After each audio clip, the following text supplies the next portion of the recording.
Okay. I would like to call the Flint Board of Education Board Committee of the Whole meeting to order at 6:31. Board members, as I call your name, please reply present for the public record. Vice President Wright? Absent. Secretary Ramsdell? Present.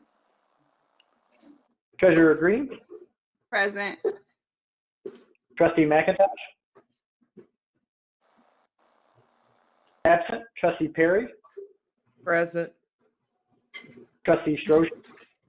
Present. And myself am present.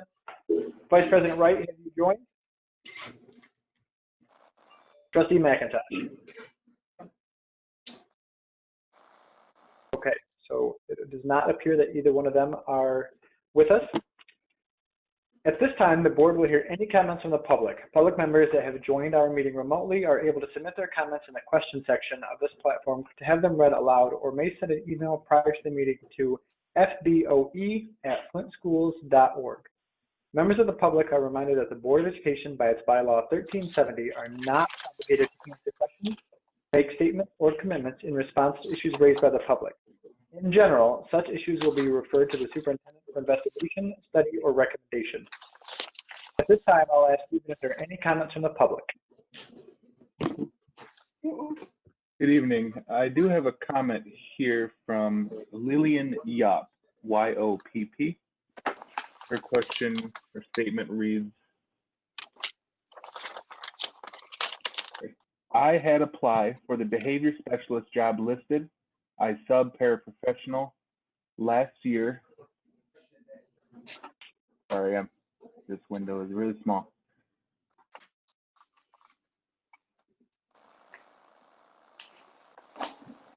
I filled in a kindergarten class last year before COVID hit and never got paid. Told the principal that I was in EduStaff but under Swartz Creek. She told me that she would straighten it out so I could be paid.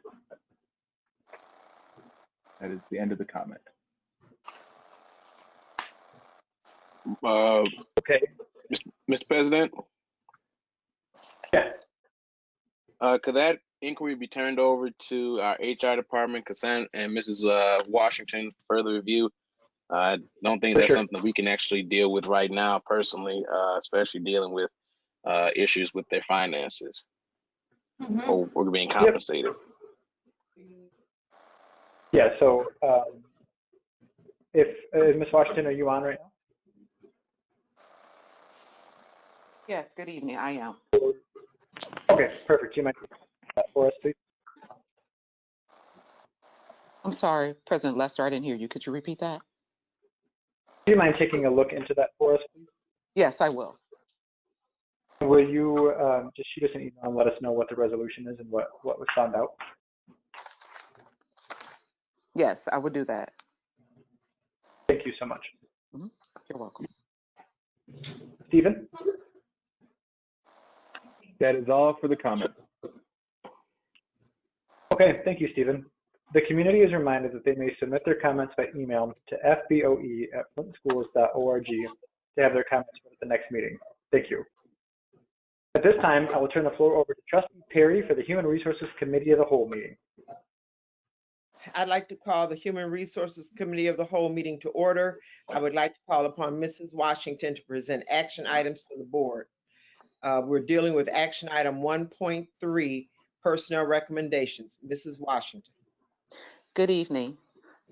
I seek your approval to move action item 1.3, personnel recommendations, to the regular board meeting on August 19th, 2020 for adoption. So moved. Second. It's been moved and properly second. Any discussion?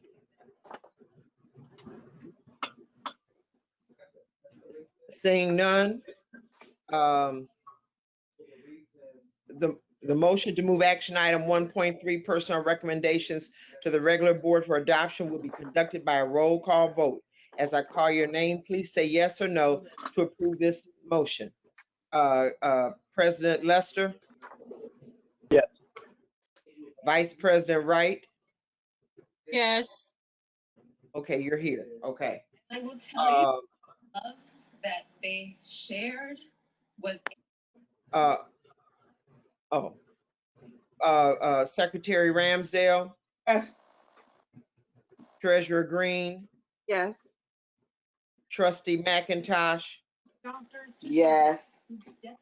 Trustee Strozier, Yes. and myself, Vera Perry, yes.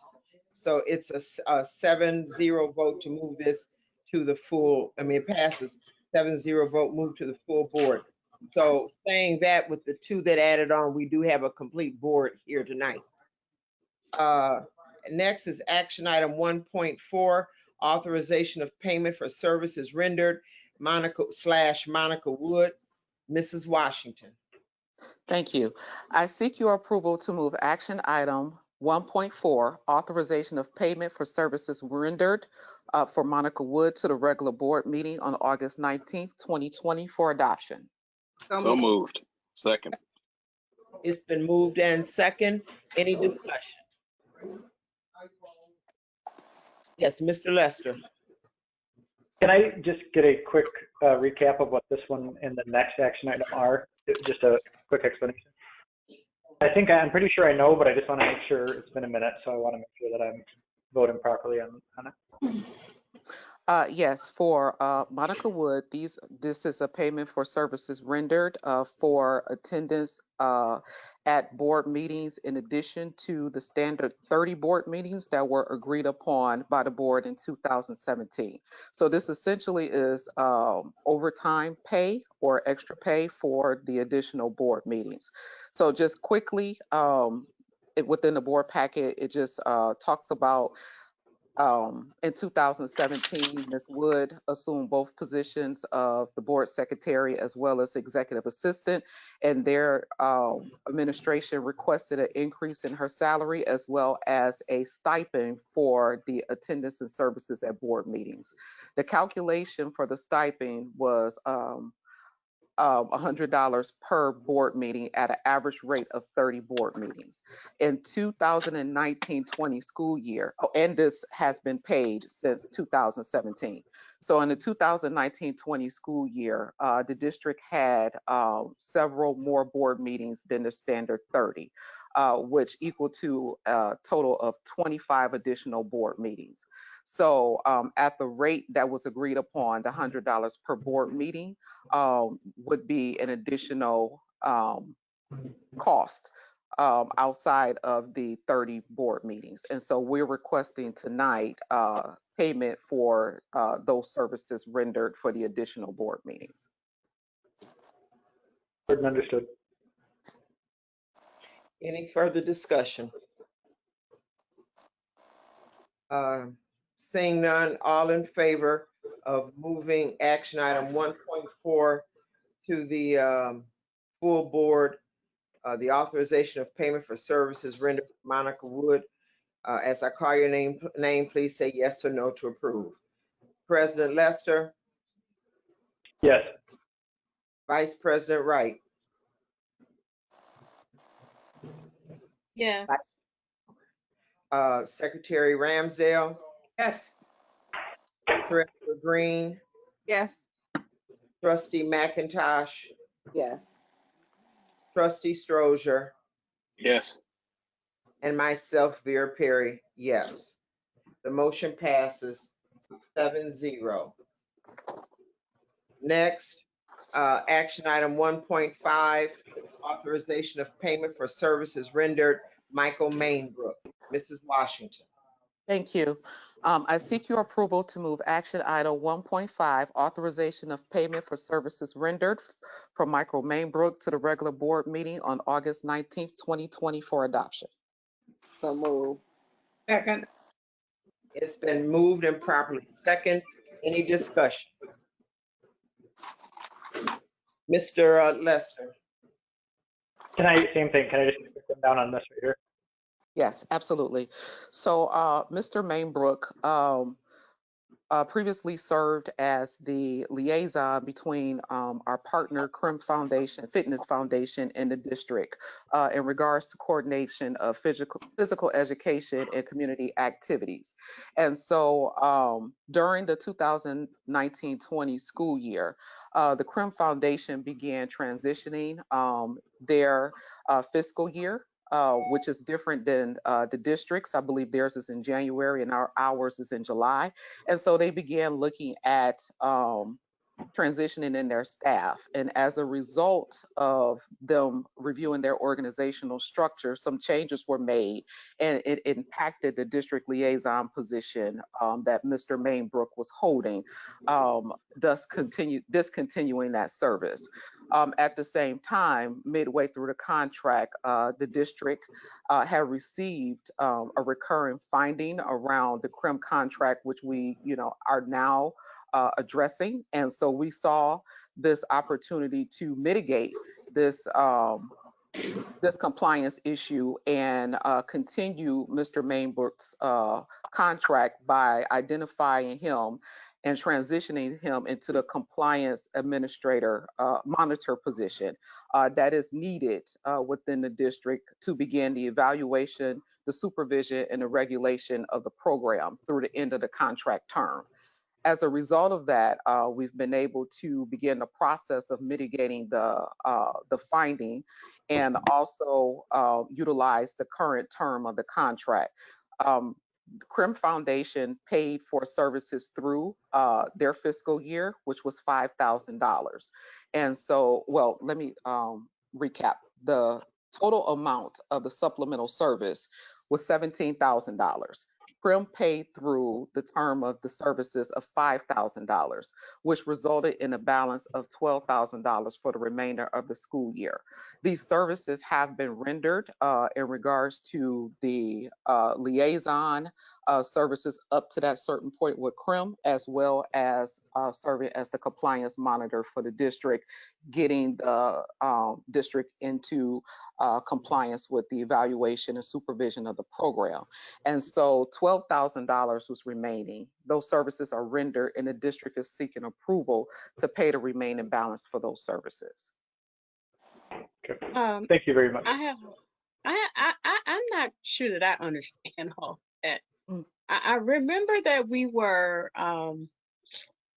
had a finding regarding the CRIM contract, but it was because there was no board-approved contract with CRIM.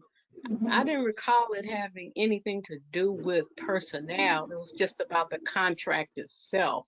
So I'm a little confused about how Mr. Mainbrook, how his role played into the finding from our audit. I'm not clear on that. So, Mrs. Wright, I'm going to refer to Kiana, who can elaborate a little bit more. But Okay. A part of the finding was we did not have a part of the finding from the state. And Kiana, you can unmute yourself so you can jump in. A part of the finding from the state was that we did not have a person to verify that the services that we had in our title budget for CRIM were actually happening. Kiana, can you jump in and elaborate on that a little bit more, please? Good evening. That is correct. It was Ms. Wright, you are correct in your recollection that it did have to do with the contract and its strength to be tested against, but then additionally they wanted some additional oversight and compliance to ensure that the program was being implemented. Okay, thank you. That clears up any concern I have with that. Thanks. Any other questions? Seeing no further discussion, the motion to move action item 1.5, authorization of payment for services rendered Michael Mainbrook to the regular board for adoption, will be conducted by a roll call. As I call your name, please say yes or no. President Lester? Yes. Vice President Wright? Yes. Secretary Ramsdale? Yes. Treasurer Green? Yes. Trustee McIntosh? Yes. Trustee Strozier? Yes. And myself, Vera Perry, yes. Motion passes 7-0. The next one, 1.6, authorization for HR technical assistant, Mrs. Washington. Thank you. I seek your approval to move action item 1.6, authorization for HR technical assistant, to the regular board meeting on August 19th, 2020 for adoption. So moved. Seconded. Did I hear a second? Okay, it's been moved and second. Any discussion? Mr. Strozier.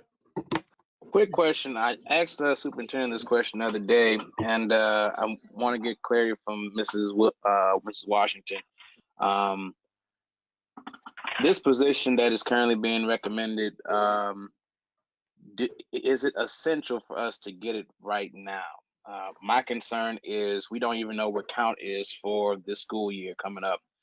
And we are notorious for laying off teachers and secondary support staff before we lay off central office staff. So I'm hesitant to support putting another position on the payroll at the administration building when we really don't know where we are with our count and if we'll have to do layoffs mid-year again. So can you please provide me some information on, is this position essential to your services in HR, and can some of the current job descriptions that are in the department be spread out to cover this if this position doesn't pass through? Yes, Mr. Strozier. This position, we believe, administration believes that it is essential based upon the work that is being done within the organization. The position that we are requesting is will be contract services at $16 per hour. And so with taking into consideration our increased focus on customer service and efficiency, we are continuously building structures and putting systems in place to try and standardize our practices. And so we have a very voluminous process of recruiting as well as retaining individuals. And so we want to be able to leverage technology to automate some of those functions and reduce the manual processes. And so this person would be helpful in the recruiting practices as well as developing our onboarding, making sure that there is, we are tracking this information through metrics and business processes. I had reorganized in November of 2019, and the job responsibilities have been reviewed and expanded across all team members. And especially at the beginning of the start of school, there's all hands on deck within the HR department to post positions, to conduct those processes for recruiting, screening, as well as scheduling interviews. And we are doing this for direct hires as well as contract staff for the entire district. So the 3 individuals that are in the HR department, as well as myself, have taken on a shared responsibility for those practices, including the but including the core responsibilities of the day-to-day that are also compliance monitoring as well as state reporting. We have benefits and compensation and background checks, all of those practices that are integrated into the full life cycle of recruiting and hiring an individual. And so we want to make sure that we're doing that in the most efficient manner. And that we have quite a few manual processes that we're looking to leverage technology and build those systems so that they would be shared across the district and provide some relief and support to our schools in these processes as well. So within the board packet, I put in the HR team assignments so that the board can see at a glance exactly what the HR department does that is scalable throughout the entire district. And so what we're trying to do is increase our communication to the communities as well as with our colleges and universities to continue to bring on programs to recruit and retain talent. We currently have hired 10 direct hires as of just beginning in the month of July, and we are coordinating all of those processes, interacting with our 11 building principals as well as our central office administrators to bring on teachers and support staff into the district. And so this position will be instrumental in that process of us being able to have, standardized processes and procedures that are in place that support the hiring, onboarding, and the retention of all staff. All right, so you said all that to say Ms. that the Berry. position. I still have some more questions. Thank you so much. Okay. You said all that to say this position is needed for you, and it seems that it's going to be more than just technical responsibilities, but it may be additional responsibilities for the position. Is that correct? Sir. Yes, sir. Okay, I have another question, Madam Chair, for Ms. Sakowski. Was this position, or is this position in the budget that we just passed for this upcoming school year? Hi there, good evening. Actually, it was not in the budget, no, to answer your question. So this would be an additional, this would be something additional that we would have to budget for or make an amendment to our budget as we're going forward, which could negatively influence our impact in the classroom then, correct? Because we'll have to take something from, from our from some of our other areas in order to cover for this position. I got you, Danielle. Thank you. Yes, sir, it was. Mrs. Perry. It has not been budgeted, so if we include it, it would either increase our current year deficit or we would have to find funds from another area. That is correct. Do we have any additional funding to move money around right now? Because I was under the impression that our budget is basically razor thin right now. It's very razor thin, and unfortunately, we still have no word from the legislation what we will even receive this year. So I know they're having a special meeting this weekend, and we're hopeful we'll get some guidance, but we still have no idea what our foundation allowance is going forward. I'm going to say that we hold off on doing this until we get more clarity from the state. I just feel that to move on this right now, especially a position that's not in the budget, could put us in a position where we could be financially, where we could have financial issues down the line, and down the line could mean after count day. I believe that there's nothing wrong with pausing at this moment and just allowing for the legislature to allow us to know if there would be any additional funds coming our way in the meantime. So you can say what you want, but I'm pretty confident that if it's not budgeted, then we technically don't have the funding for it right now. So I yield back my time to the board chair. Ms. Green. My question, because Blake said anything I could say, but my question would be, where did we plan on those dollars coming from, or do we just not even know where the compensation for this position will come from? Well, we currently have a contract with EduStaff for a budgeted amount, and so then that was my understanding. So then, I apologize then if I have misunderstood, but we have an approved contract with EduStaff, and I know that positions rotate back and forth within the budgeted amount. If that is not the how the appropriate process, then I can look at the department budget to see if there is funds for this position to transfer to EduStaff. So Okay. Could I Thank you. interrupt, Thank you, Mrs. Ms. Wright, before you speak? Could I interrupt? So this is Sure. basically what has not been said. This is the third party hire. So this person is going through EduStaff. This person is not on the general funds. Am I correct?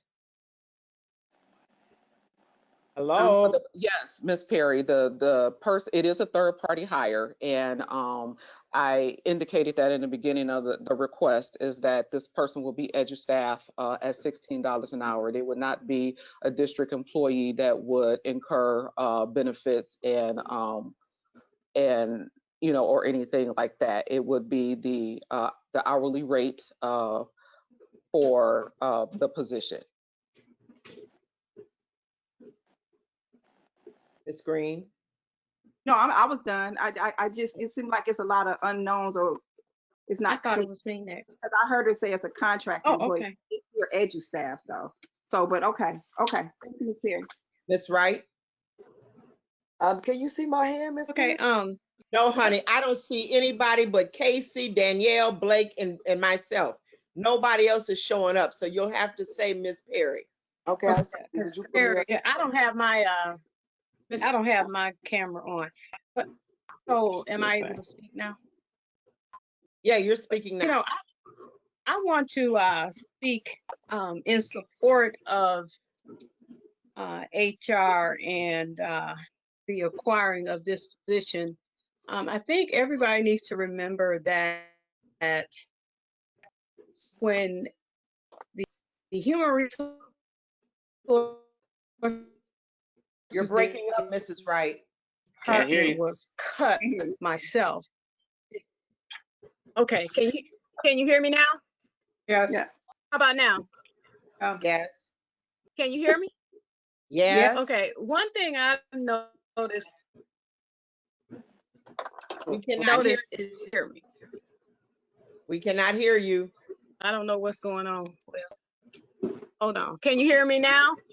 Yes. It's those darn Verizon phones. It's not Verizon. But I'm on my computer, so I don't know why you guys can't hear me. Can you hear me now? Yes. Okay, what I was going to say is HR is the only department since we have started doing budget cutting that has not tried to bring their staffing up to an acceptable level. And I really think that, if we look back to all of the HR directors, they help everybody else get people for their departments, but they never got proper staffing for HR. So I think that at this time, we need to support HR in bringing their staff up to an acceptable level. If you remember in the last few years, some of the major complaints that we have had have come from HR and having a lack of customer service, in large part due to the fact that they were understaffed.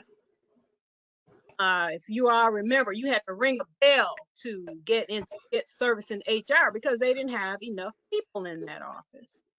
So I'm going to support the HR's move for additional staffing. And also, if we use, is it in the budget, which we should say that for every staffing, but I can recall a couple of hires in other offices in recent months when we did not ask that question. So if we're worried about if we're going to use that as a measure, then we need to go back and fix some other stuff because we did not ask that question for all of the staff that has been hired in the last couple of months. Are you finished? Yes, ma'am. Okay, Ms. McIntosh. First of all, I'm with Blake. We don't even know how many students we're gonna have. Has it been determined that we're gonna do face-to-face learning, or because I don't know why we would be hiring people and we're not sure how many students we're gonna have, what our setup is going to be, if we're gonna lose students, if we're gonna need to lay off due to the fact that we've lost students. I mean, if this was a regular situation, I'd be all for HR getting up to speed like everyone else. But due to the fact that COVID has affected virtually every industry, I don't see why education will be any different. So with that being said, I just think right now is a poor time to decide to put an extra financial burden on us when we don't know if we're going to have to buy PPEs, what the requirement from the state is going to be. I'm sure with this new situation, with us having to do extensive cleaning, that we will need funds to shift to our cleaning company to do an extra deep cleaning. I'm just not comfortable with a budget already being approved, stuff not being in that budget, and unforeseen circumstances that we don't know what we're going to have to do to keep up, not being able to be determined. I can't support any more financial debt to the district without knowing what the count is going to be, how many teachers we're going to need, how many buildings is going to be operating. I mean, and we don't know if we're going to have to be buying hotspots, what the technology is going to need. We don't know any of that. So I can't support any debt gains right now for the district. In Hi, our, Mrs. were you finished? Yes, Ms. I Berry, Could I say something real quick, Blake? go ahead. In our HR subcommittee meeting, this position was supposed to only be a temporary position anyway. Has Mhm. that changed, Mrs. Washington? Well, yes, as we talked about it more, and I talked about it with Ms. Stewart, and we looked at the need of us providing services and support throughout the district, and us being HR being understaffed and being able to at least start out this way with temporary, well, with EduStaff services as we build the department up, and then we would reevaluate. And so we thought initially we would just need someone to kind of give it over the hump of opening of schools, but the more closely we began to work together during this process and everything that we're doing, then we saw that there was a need for this position to be more of a long term. Okay. Mr. Stroger, I'm sorry. All right, thank you, Ms. Ferry. Number one, Mrs. Washington, I understand the whole concept about EduStaff, but I also understand about EduStaff is that as our vendor, if they're going to use staff in other areas, so for example, if they're going to put a person into this position and hire them as the HR technical assistant, and say we need a student support service person or behavioral specialist or something that's through EduStaff. In essence, wouldn't that be a position that we could have used in another area that they're going to occupy for this position? That it would be technically taking from the classroom, from the building level, and using it for administrative purposes? Excuse me, Miss Perry, can you hear me? Yes. Did you Oh, ask to be on? Yeah, I'd like to be on. Excuse me, Blake, for interrupting you, but You're fine.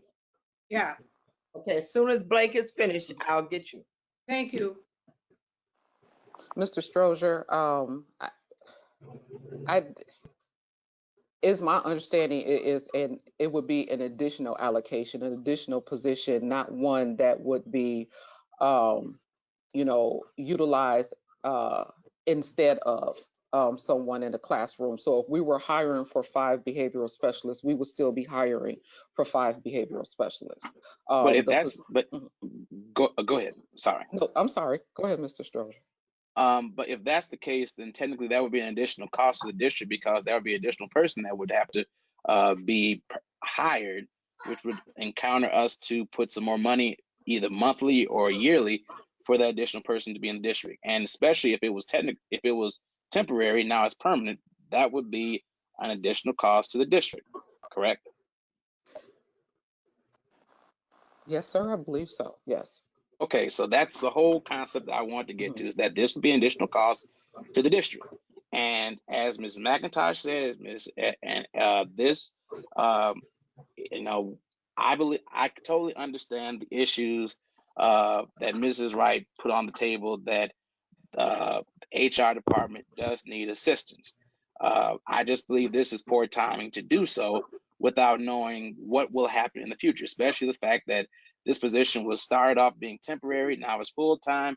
The fact that we haven't gotten direction from Lansing, the fact that we're still virtual and that half of the districts around us don't even know how they're going to go back to school. I think that right now is just not the right time for us to start hiring individuals for positions that may not even be there come January. So that's just my recommendation. I know that this is needed.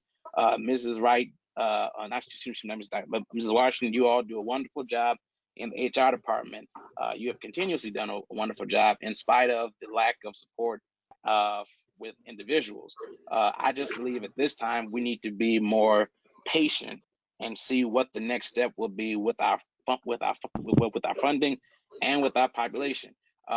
Let's be honest. If we had 20,000 students and we had staff in every building and we knew that our count was going to be stable, this wouldn't be a hard question. But we could legitimately go under 3,000 students this year. And if that's the case, we will have to make hard decisions before the end of this year. And I know for a fact that laying off this person would not be one of those decisions. It will be a classroom teacher. It will be someone in our support services that will be cut. And so I'm concerned that we just wait and see what will happen after count day, after we understand how we will get back into the buildings. And then if that position is still needed, then we can proceed. That's all my suggestion is at this time. I understand. Thank you, Ms. Berry. Anyone else? Yes, Mary, That's Betty, right. I forgot Mrs. Ramsdale. I wrote your name down and I totally forgot. Just that quick. that's all right. You're forgiven. I agree with what Blake has said and everyone else has said. That would give us, we have less than 3,000 students. We're really considered a very small district. That would give us 5 people in HR. I mean, that is, and you're right, Blake, they have done, and Ms. Washington, you guys have done a wonderful job, and kudos to all of you, as the teachers have, as the parapros have, as everybody has, and the staff has, just with all they had to go through with picking a new superintendent and all that, everybody has stepped up. But I cannot see a school district this size at this point, given all that's going on, needing 5 people in the HR department. I just, however that goes. And I have to say, in all honesty, and I can come in and I'd be happy to come in and you could show me what it is. I didn't quite get everything you were telling me that they were going to pick up. You kind of, I have to say that I will be voting no on this. Not because you don't do a good job, because you do a wonderful job, but we're just going to have to continue with 5 people in an HR department for a school district with 3,000 students. I'm just, no, I just can't agree with that. Mr. Lester? I'm sorry. So unofficially right now, I know we don't know our count numbers, but do we know who's all been attending right now? Do we know how many we have attending currently? You're going to have to move up a little closer or something to your mic because it's not. Oh, I'm sorry. I've got to speak into my phone because my Bluetooth died. Sorry about that. So I know we don't know our numbers officially right now, but do we know how many people have been, how many students have been attending right now? Do we have our attendance numbers right now? So unofficially, we have 3,800 students that are on the roll. We have 1,500 of them who have checked in with us at this point in time. Starting off virtually has put us in a different situation. We're trying to call all of our families to get them connected. We talked about a plan so that we can go out and start doing home visits, so that we can find our students. The telephone numbers that we have of many of our families are either disconnected or they are the wrong telephone number. We are sending out the message to our families that if you have moved, if you have changed your phone number, please contact the school so that we can get in touch with you. Our community is very, very mobile. They move a lot. And so this makes it extremely difficult for us to connect with our students in this virtual setting. And so we're doing all that we can to connect with them, but it has not been easy because we have either phone numbers that are the wrong number or phone numbers that are disconnected. And so we're still trying to connect with our families. Yeah, all right, I appreciate the picture. Yeah, I think that, I mean, obviously it's not official, but I think we kind of get a better understanding where we're at this second. So, yeah, that's all for me. Yeah. Anyone else? Ms. Perry, may I say something, please? Yes, ma'am.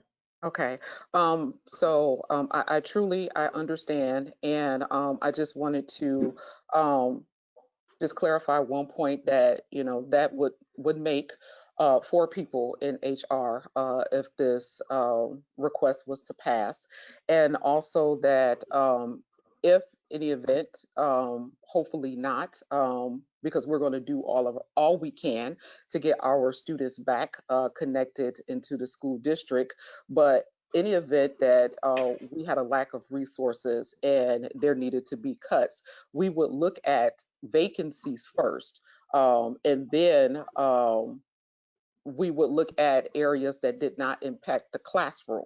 And so this particular position also, as Mr. Stroger was talking, I was thinking, does not negate those other positions, because the majority of the contract staff, or staff rather, that is support services to the district through EduStaff is grant funded.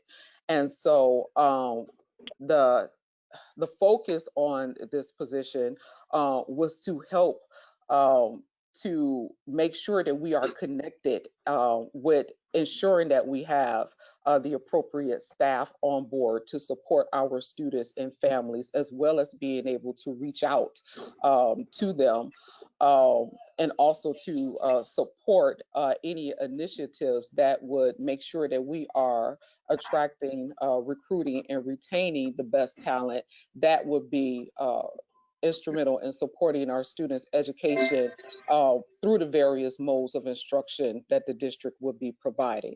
So I just wanted to say that, you know, I truly understand everyone's concerns, and you know, and that I appreciate the discussion and the consideration, and fully respect whatever the board decides. Ms. Green? Just so I'm clear, so we had about 1,500 students that were on classroom virtually this past week. Is that what I'm understanding? So it's a combination of they have logged on to Google Classroom, or we have been able to connect with them by phone. So when we connect with them by phone, are they considered students in the district, or are they considered students in the district when they log on, or both? They are considered one of our students if we can connect with them. Okay, so when we go on the phone, is that just like a way of teaching using a phone versus a Chromebook? So, yep, so a couple different things. So before school started, we sent out robocalls asking our parents if they needed devices for them to contact their school so that we can check out a device to them. We did have some of our families who, you know, told us that they needed a device, or told us that they needed a hotspot for internet. We did a first order of people who would need licenses and hotspots based on our survey and the number of families who said that they needed them.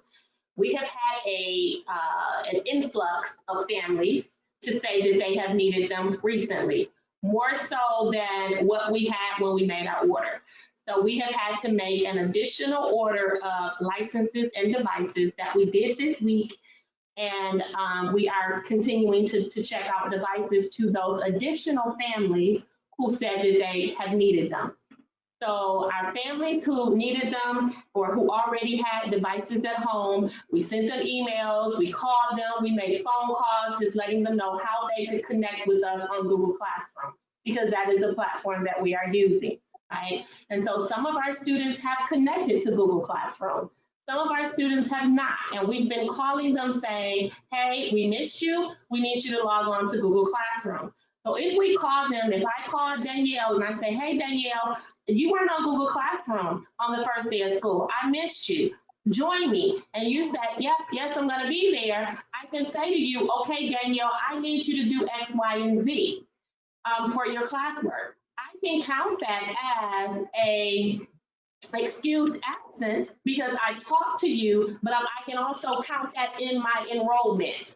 So now you're another student that is in my enrollment. I can count that in my enrollment because I've made contact with you, right? And so that's what we're doing now. We're trying to make contact with all of our students who have not connected with us so that we can count them in our enrollment.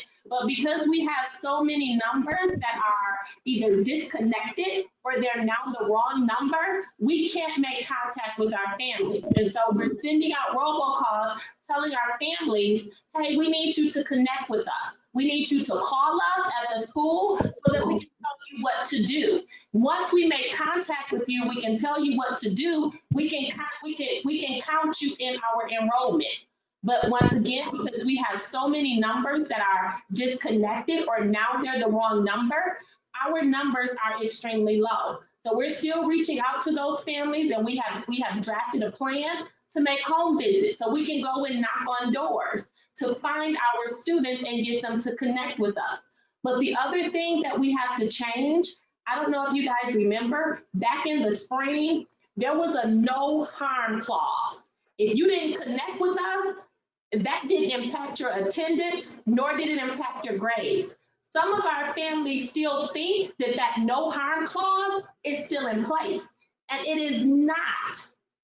It was in place from March to June. That was when the no harm clause was in place. You didn't have to connect with us. It did not impact your attendance, and it did not impact your grades. This is a new school year. That no harm clause does not exist. So if you don't connect with us, it impacts you academically. And so we have to get that message out to our families and let them know that, because a lot of them are still under that impression. And so we're working hard to inform our families of that information. Okay, and I'm clear on the line. I've had emails about families on Social Security. You're breaking up. I'm sorry. Can you guys hear me now? I can hear you now. I've got messages from community members saying that families are waiting on some type of security to be downloaded on the Chromebooks for them to get. And I was wondering, is there some validity to that? If so, has that been done, or what do we expect it to be? So when we did our first order, based upon the families who told us that they needed devices or that they needed hotspots. We did our first order based upon that. And so in order for our devices to go home, we are putting a license on our device so that our kids cannot go to inappropriate websites. We're trying to protect the district, and we're trying to protect our children. There are some districts who are just giving out devices without putting those licenses on there. We don't want our children going to inappropriate websites, so we're putting those licenses on there. So we did our first order based upon the families who told us that they needed them. Since we have been putting out the word that we're giving out devices, we've had additional families to contact us to tell us that they need a device. Well, we didn't order for additional families, so we had to put in another order for those additional families. The business office and Miss Kiana helped to rush that order. And we put in a rush order, and those additional licenses started going on devices yesterday so that we can give out those additional devices. And so the additional devices started going on yesterday, and we also have additional hotspots coming in, and they should be in our district within 2 to 3 days. Good. Okay, great. Now the platform that's being used use is Google. What is it? Google what now? Google Classroom. So before it was something different in this last school year, for my understanding. And from what I'm getting from families is that they're struggling because they don't know how to use it. Are we offering any kind of I know you say going to homes and all that. So would that include some training and some support for families so they'll know how to operate it, even for some teachers? Because some teachers don't even know. So I think they are teachers, but they don't know everything. So are we getting them the support they need to be successful in the classroom with the students? So we've never been in this situation. So this is the first of us using this platform. Before we were in school and our kids were face to face, and they had technology and they had programs that they could use for intervention, but never an online learning platform.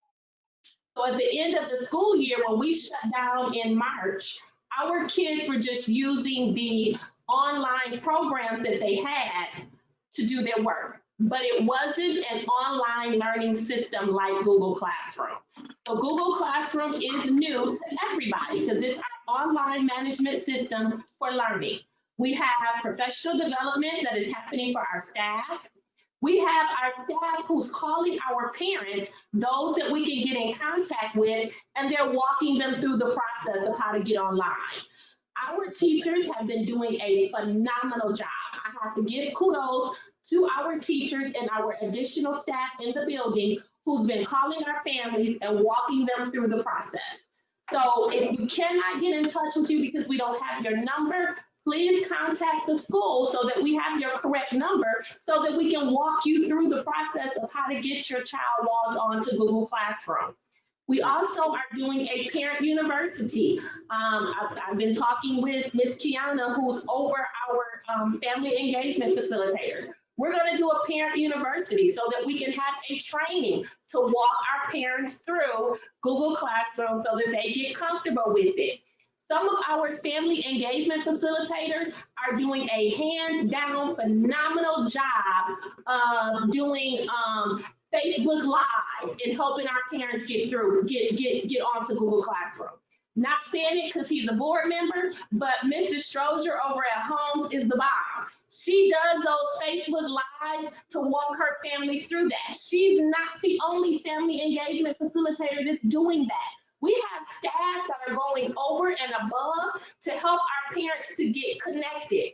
So our teachers, our additional staff members are calling our parents, connecting with them on Facebook, sending them emails, trying to get in contact with them to walk them through the process. And so, you know, we have several avenues that we're utilizing to support and to help our parents. But yes, professional development is going to be ongoing for the month of August. Because just to, you know, and I know this is not my time to share this, but you know, when I revealed the district opening plan to the, I said that we were going to be evaluating where we are in the month of August so that we can make a decision of whether we're going to continue with online learning or we'll be going back face to face after Labor Day. We're not in a position where we're ready to go back face to face after Labor Day. We're not even close to being ready, right? And so we're going to have to continue to do this professional development for the month of August because we may be doing online learning for a long time. We may either be doing it until for the remainder of the market period. We may be doing it until January. We may be doing it for the rest of the school year. And so the month of August is our time to provide that professional development to our staff and to our parents so that they can get comfortable with what may be our new norm. Yep, that's right. Okay.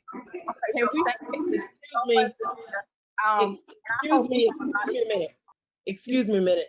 What we're talking about is supposed to be in academics.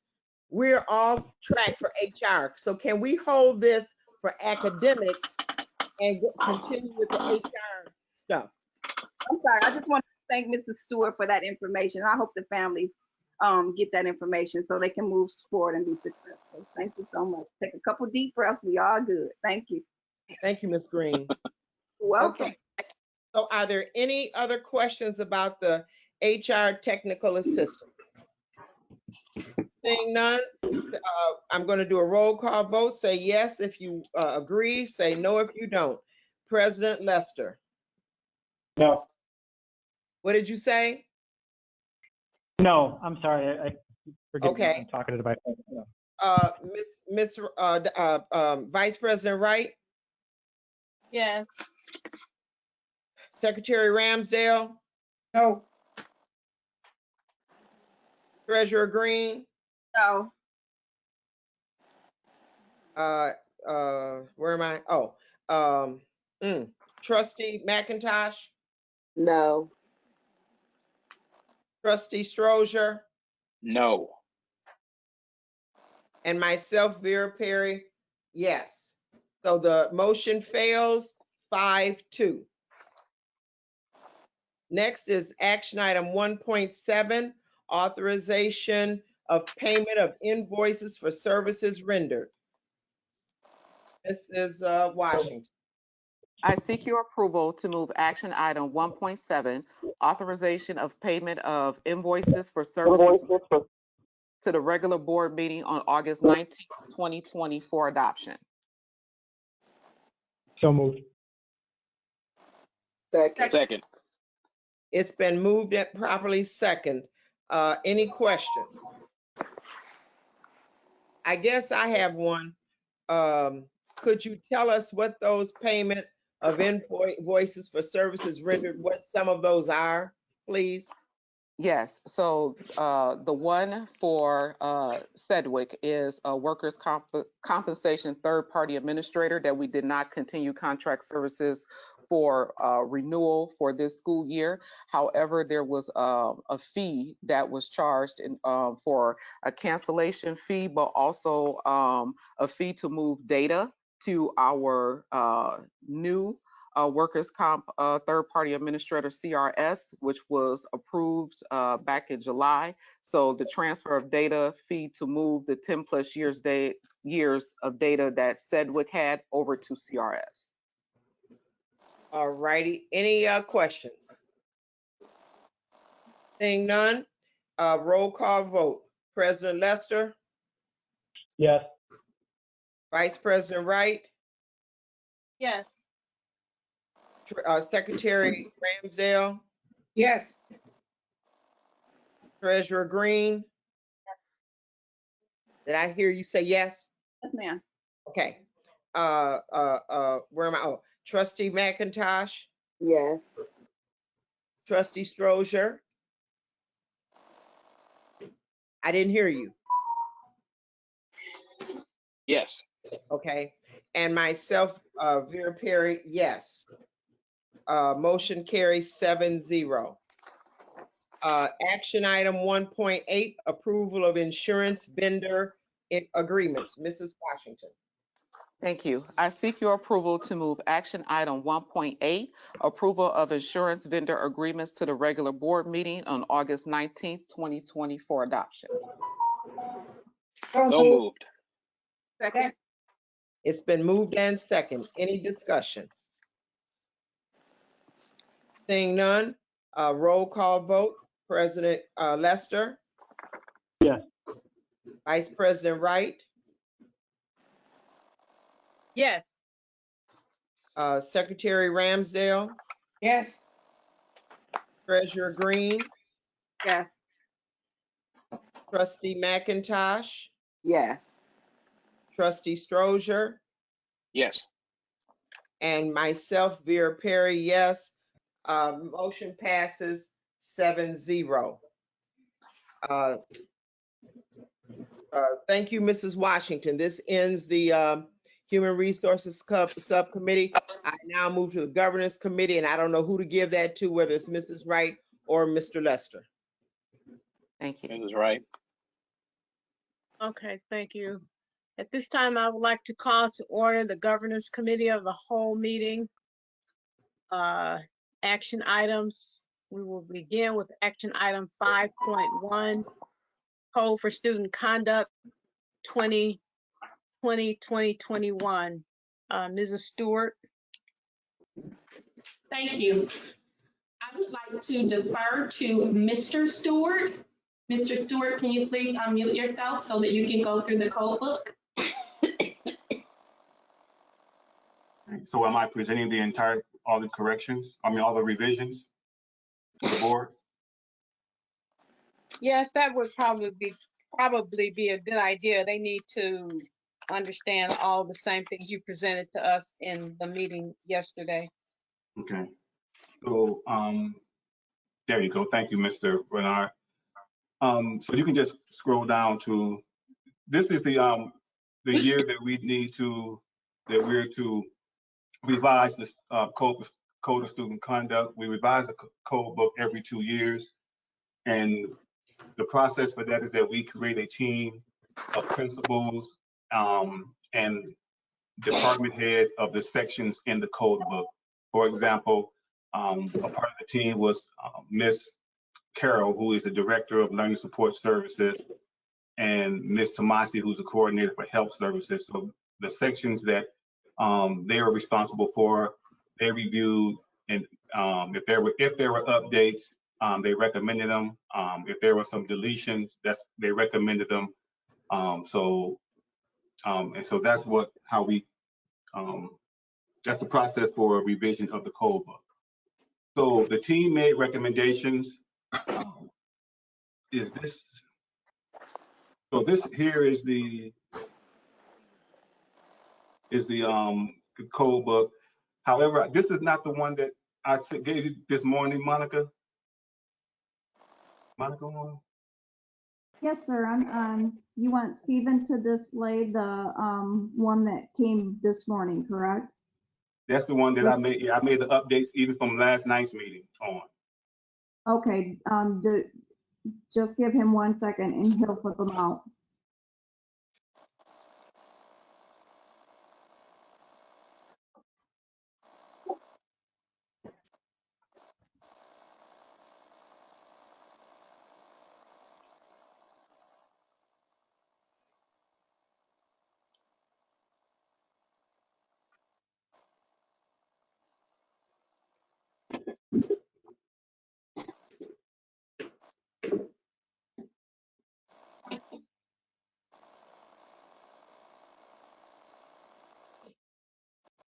If it's going to take a while, I can just go ahead and go from this.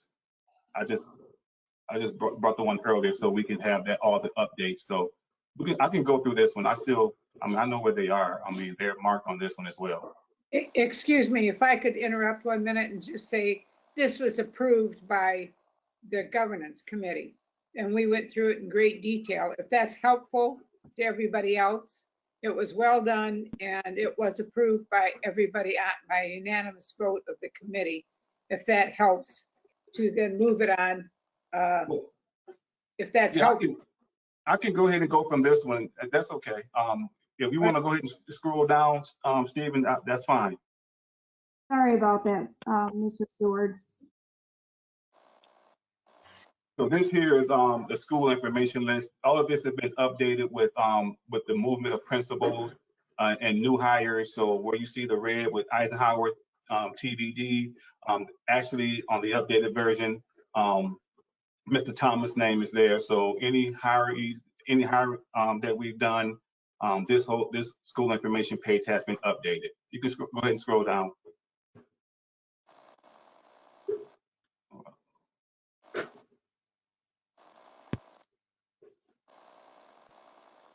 So this is the superintendent's letter that will be updated. We always, that's usually the last thing that we do every year is to update the superintendent's letter after we go through the meat of the code book. So we'll just get to the meat of the code book where there's red. So if you can just go to where there's some red, I can discuss that, because where there's no red, there was no revisions. Everything stays the same.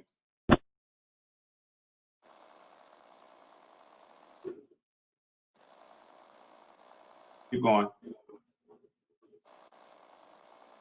Okay, so here is the dress code, the dress and appearance. The team felt that with our current conditions around the boilers, and sometimes, our building is cold in some areas and hot in other areas, the district, the team felt that us prohibiting hoodies was a bit harsh to students for a number of reasons. One is because our students use their hoodies as their primary coat. And so when there's irregular temperatures in the building, the team felt that the principal should have the discretion to say whether or not students could wear their hoodies.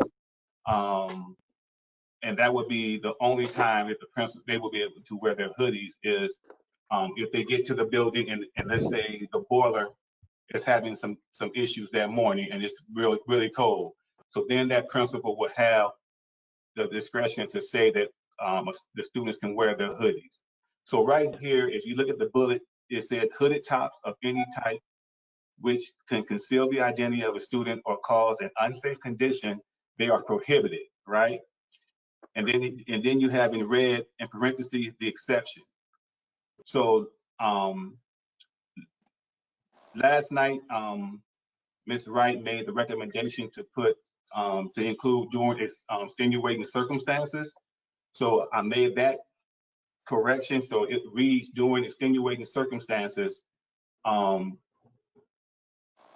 hooded tops may be prohibited at the maybe. Can you scroll down so I can see the top of the actual reading of the top? Nothing new. I want to see the top. Can you go back up?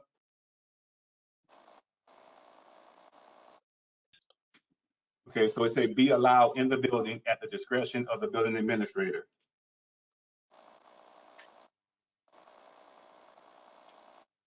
So go down.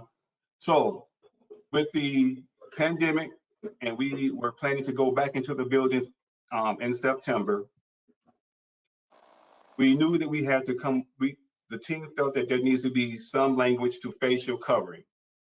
And mainly because last year, prior to the pandemic, students were wearing the facial coverings, but it had gang affiliation tied to it. So D is simply is some language to facial covering for medical purposes, and it must align with the district and state policies in accordance with the Center for Disease Control, Regulation, and Governmental Policy. So that even covers if a student has some allergies, very serious allergies, even if we weren't in the pandemic and had to wear a mask, that student will be allowed to do so based on what we have here. Okay. Scroll down. The uniform policy. So the team felt that we have a uniform policy that we can't enforce.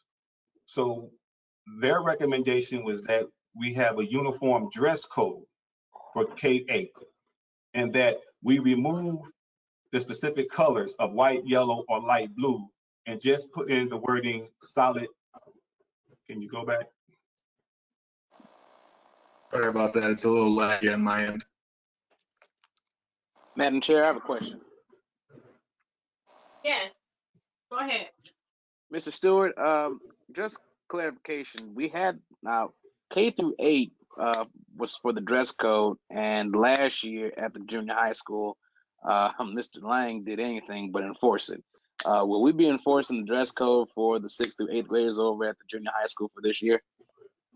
That is what we're discussing right now, because it is, if you go to any of our K-8 buildings during the year when we had the uniform policy, it was hard to enforce that code, and so that's why principals are making the recommendation to from uniform policy to uniform dress code, and they're just asking that we be a little bit more lenient and just, like I said, we remove the white, yellow, or light blue and just have them solid colors, and it must have a collar and a sleeve, and that the pants and skirts must be a solid color as opposed to specific colors, right? They still can't wear blue jeans, and the pants must be up and secured around the waist. So I think this will be a lot more manageable than that actual uniform policy with the specific colors and things of that nature, right?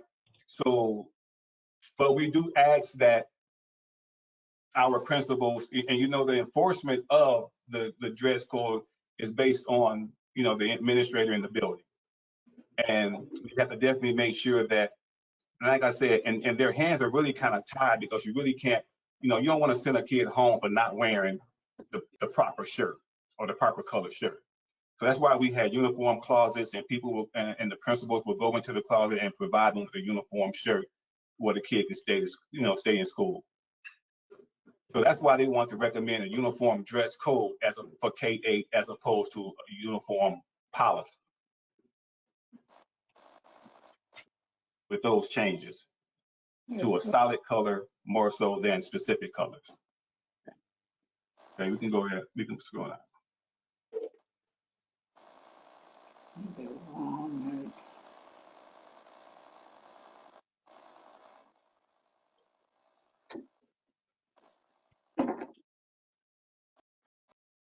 So everything else is staying the same in the code book.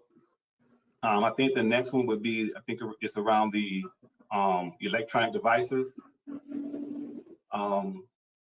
Yes, electronic devices. It stayed the same. Nothing. The only thing changed was we just rearranged the structure of the sentence, because the principals felt that the way it read before, the way it reads currently, was confusing, and so.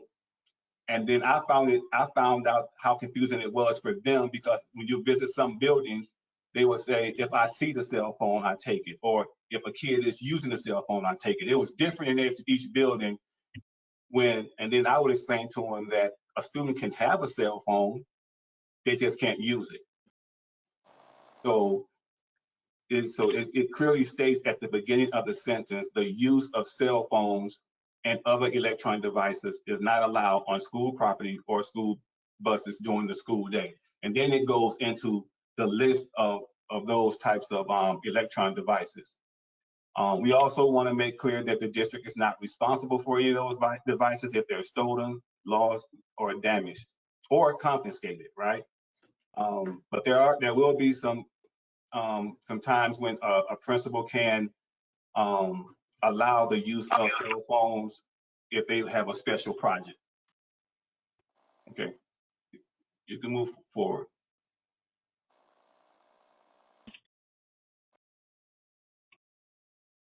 So you can start right here. You start right there. You can go back down again. So this piece here, we added the multi-tier system of support as the umbrella of all of the interventions that our district provides to our students. And these are our alternatives to suspensions. So the PBIS falls under MTSS.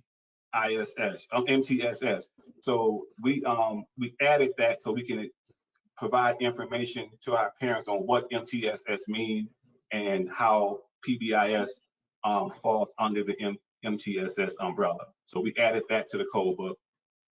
Go ahead.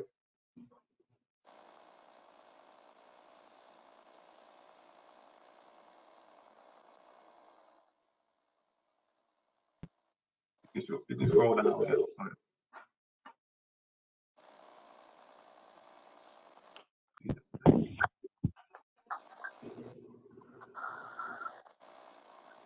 As you can see, we're still practicing be safe, be respectful, be responsible, and be mindful. Keep going.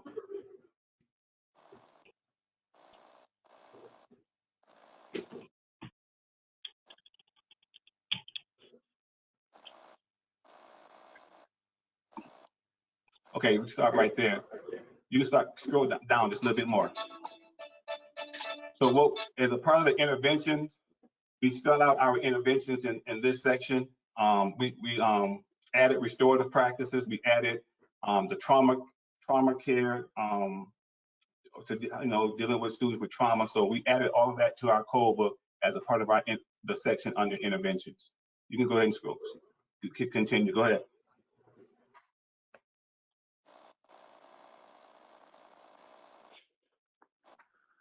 Okay, the yellow that you see is like where Miss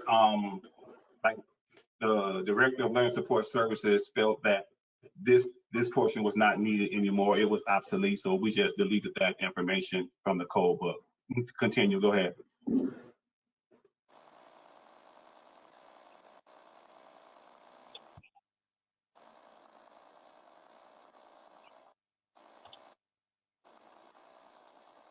So if you go to, keep going. I want to get to like maybe the last page. There's some things that by law that we have to do now.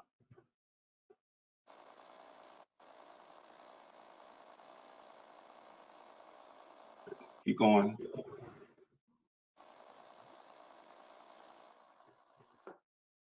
Okay. All right. Can you go back up? That's the end of what I have. But I do have the new copy if you'd like me to switch from that one. No, let's go back up. It's in here, but I'm gonna have to explain what I updated because this is not right. Yeah, keep going because this is not the updated version. Keep going. There's a section in here where I have the updated one now, if you'd like. There's a section here where the district is responsible. Keep going up. Is responsible for contacting law enforcement. There's 21 listed offenses that we have to contact law enforcement. However, I met with the ISD prior to the pandemic, and they're right here. Stop right here, right there. So these, if you look to the student disciplinary penal that's mandated by law, all of these here we are mandated to report to law enforcement. In a meeting with the ISD prior to the pandemic, it was explained to us that we also have to report these incidents listed here, as well as gang-related activity and trespassing to Michigan State Police within 24 hours of the incident. So I added that to the code book, and which is a part of the updates as well. So that's it for the code book. Any questions?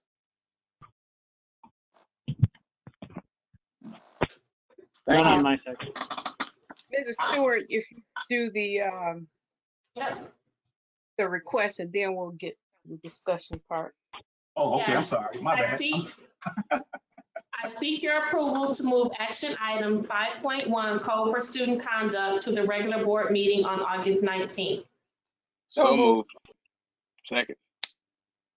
It has been properly moved and second that we move action item 5.1, Code for Student Conduct 2021 to the regular board meeting on August 19th for adoption. Is there any discussion?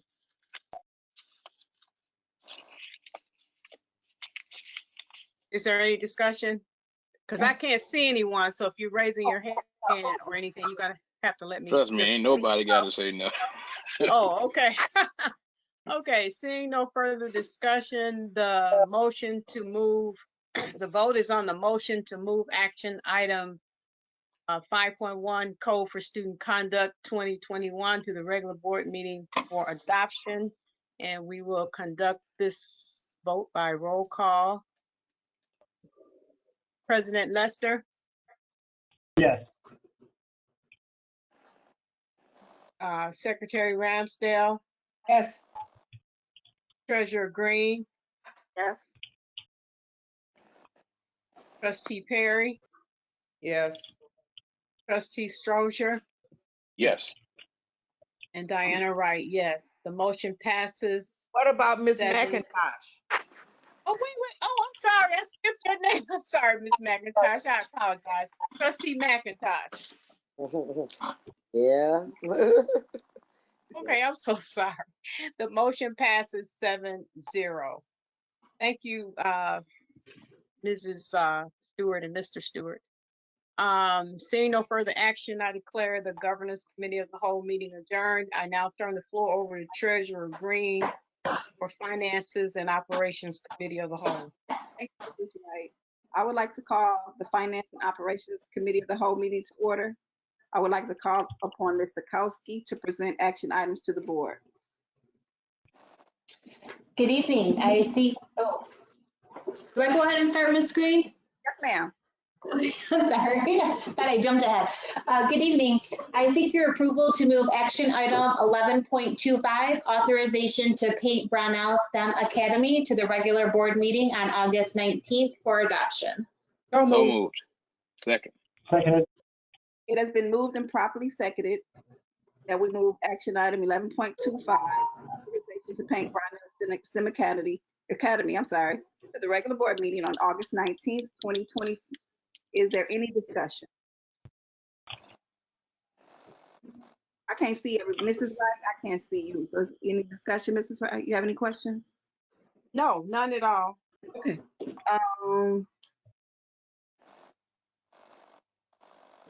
Seeing no further discussion, the motion is to move action item 11.25, authorization to paint Brownell STEM Academy to the regular board meeting. I will conduct a roll call vote. As I call your name, say yes or no to approve this motion. President Lester? Yes. President Lester? Anybody hear me? Yeah. Oh, you said yeah? Okay. Mrs. Wright? Yes. Mr. Ramsdale? Yes. Ms. McIntosh? Yes. Ms. Perry? Yes. Mr. Strozier? Yes. And myself, Mrs. Green, yes. The motion passes 7-0. Great, perfect. I seek your approval to move action item 11.26, authorization to secure supplies from McNaughton McKay Electric Company to the regular board meeting on August 19th, 2020 for adoption. So moved. So moved. Second.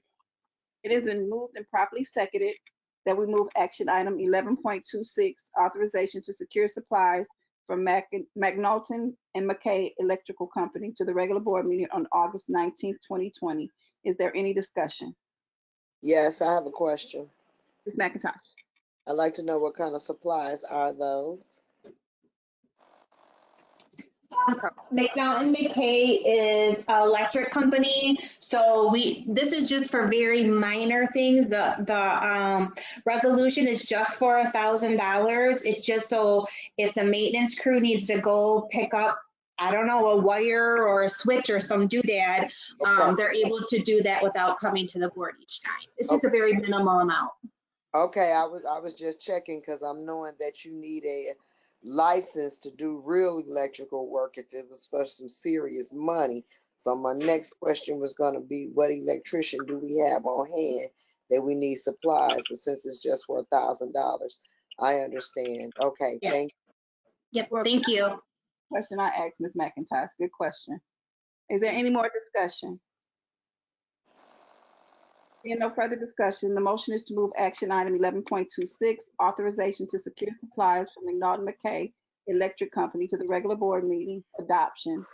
I will conduct a roll call vote. As I call your name, please say yes or no to approve this motion. President Lester? Yes. Vice President Wright? Yes. Secretary Ramsdale? Yes. Trustee McIntosh? Yes.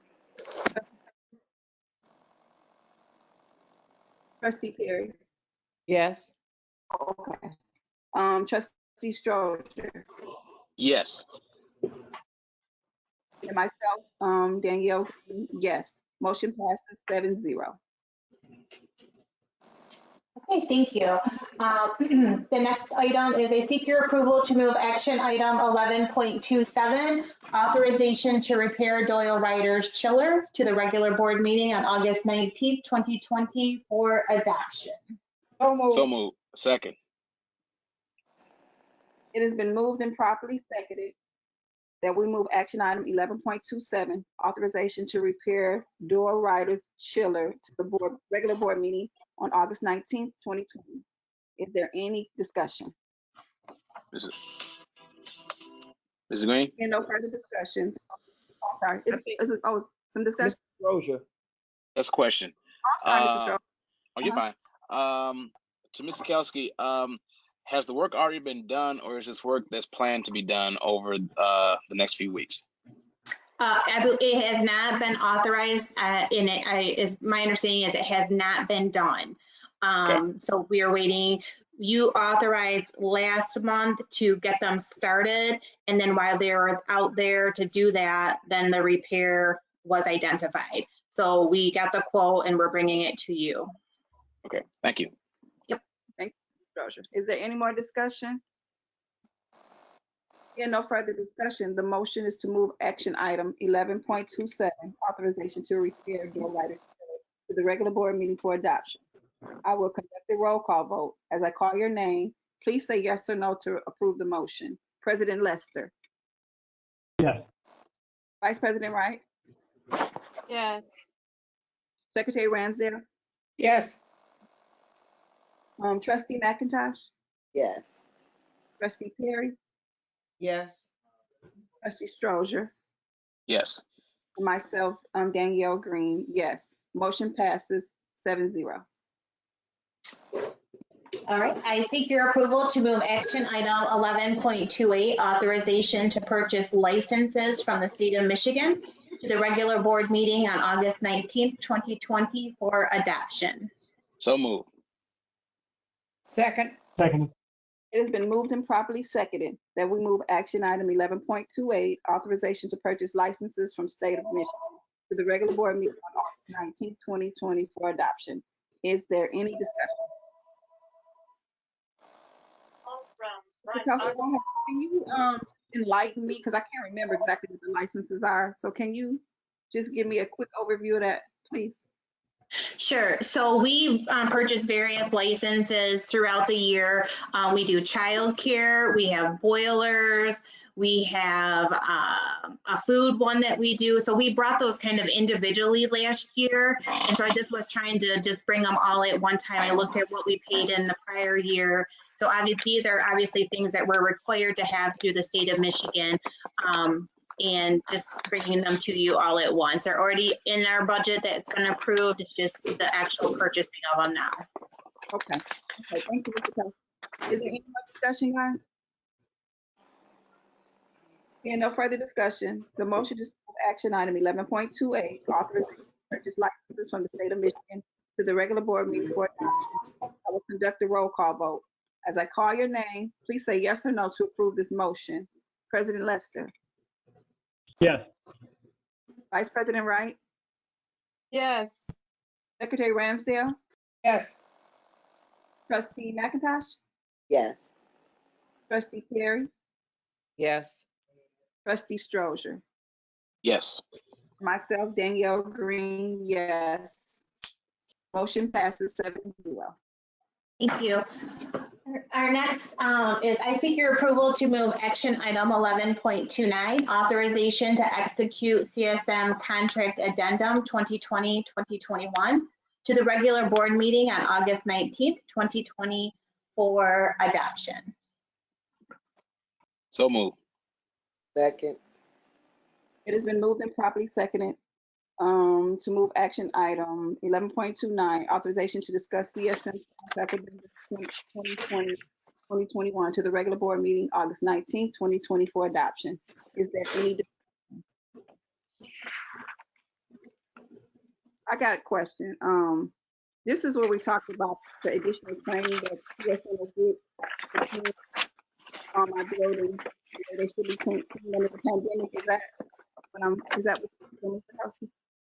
I'm sorry, Ms. Green, I couldn't understand your question. Could you repeat that, please? So this is in reference to, we talked about CSM getting that training. I think it was Bill that was on the call with us about them getting the training needed to clean our buildings properly under the pandemic. And then it did. Oh, right. So this is actually a couple different things. And yes, that is part of that. That's correct. So one is the removal of Northwestern, since we're not using that building as a school building. So there's a reduction in cost for that. I'm getting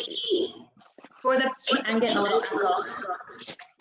For the pandemic, we identified some more cleaning and disinfecting that needed to occur. And so those charges have also been separated out in the information that you've received. And so that way we can meet all of the government standards as far as the disinfecting and cleaning of our buildings. And so I think right, all of the staff for disinfecting and cleaning, I mean, CSM has a really rigorous protocol training that they have their custodians go through. So that will definitely be part of what's happening. Okay, so they're training their own staff? Yes, ma'am. Are they certified trainers? Because it seemed like it would be some kind of training to be certified. You know what I'm saying? Does it make them certified, or they just kind of tell them what it is you do? They would have certified trainers on their staff, because obviously they have staff throughout all of Michigan that they would be training. So they would make sure that all of the people working underneath of them receive the proper training that's required by law, and they would have staff members, not people in our district, but that would be coming like from their headquarters to do that training. Okay, thank you so much. Is there discussion? Discussion. The motion is item 11.29, authorization to execute CSM contract addendum 2020-2021 to the regular board meeting for adoption. I will conduct a roll call vote. As I call your name, please say yes or no to approve this motion. President Lester. Yes. Vice President Wright. Yes. Secretary Ransdale. Yes. Trustee McIntosh. Yes. Trustee King.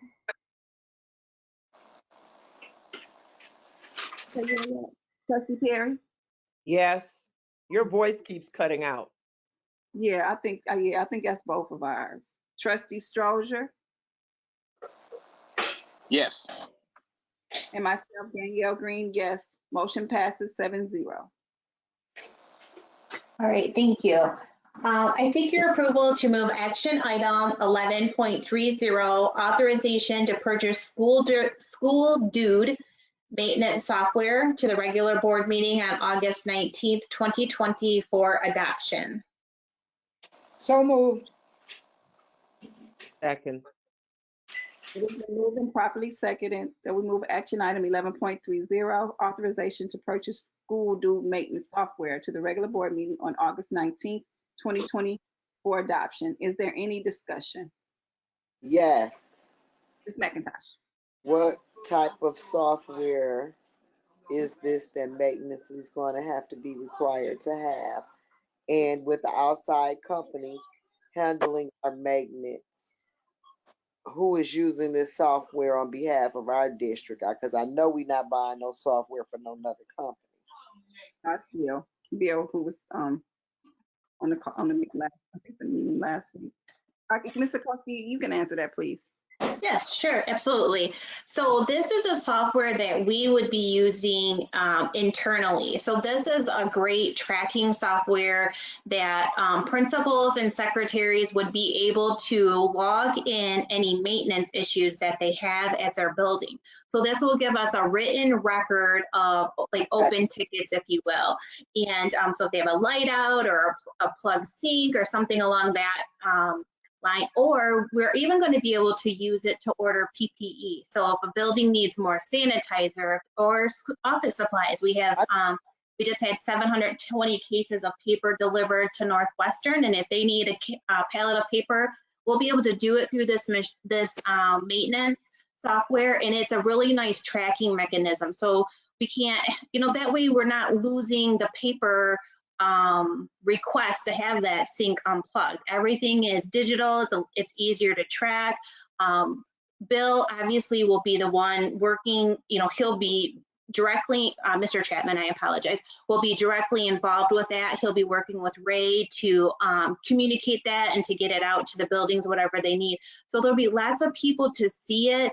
And then when the the request is fulfilled or the job is completed, everybody gets notification of that. So Bill will be able to Mr. Chapman will be really able to monitor how well CSM is responding to these maintenance calls and these issues that they're having in the buildings. We'll be able to see how fast that they're addressing them. And if there's things that are lingering, then he'll be able to communicate with CSM to figure out why things are not being taken care of in an effective manner. So this is going to really create, hopefully, a better communication between all the buildings and the maintenance department. Excuse me. Didn't we had something like this once before that we were utilizing? I don't know if it was this dude thing, but we had some type of process that we were supposed to be getting where if you had a spill or something like that, you can log it in the computer, and through the same process, if my fellow board members remember, they were supposed to be able to grade the job that these maintenance people and third-party people were doing. Mm-hmm. And that was. I'm sorry, Kira. I remember something like that. A report card. Yep. I do something like that. And That's true.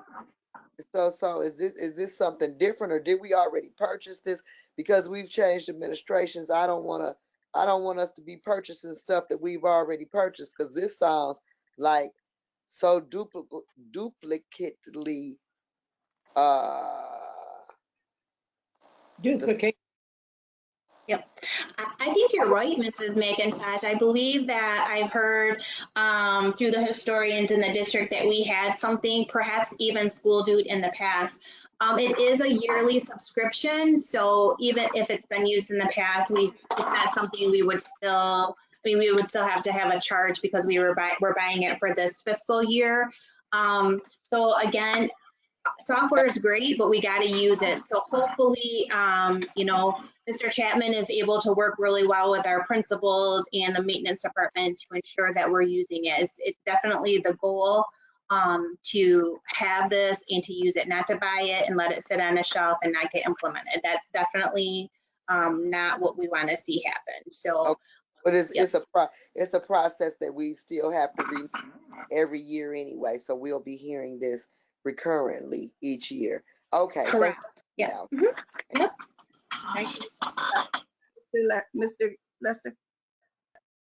I just want to, so my concern is that if there's multiple avenues to order supplies, that's not going to be trackable, right? So if somebody submits a paper order and somebody else uses School Dude, we can track School Dude, but we can't track that paper order properly. And so my concern is that we're using two different avenues.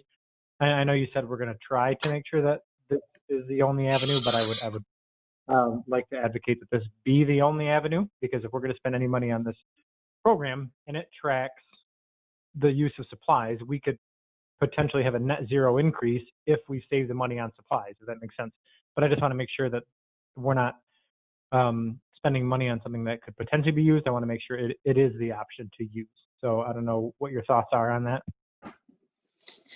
Right. So we've already ordered we ordered 720 cases of paper that we just received on Monday, and our hope is, this was the first time, I'm new, but we haven't ordered a bulk paper order in quite a while. So this is, we had the buildings try to, take a good guesstimate as to how much paper they would use in a normal year. So obviously we're already not in a normal year.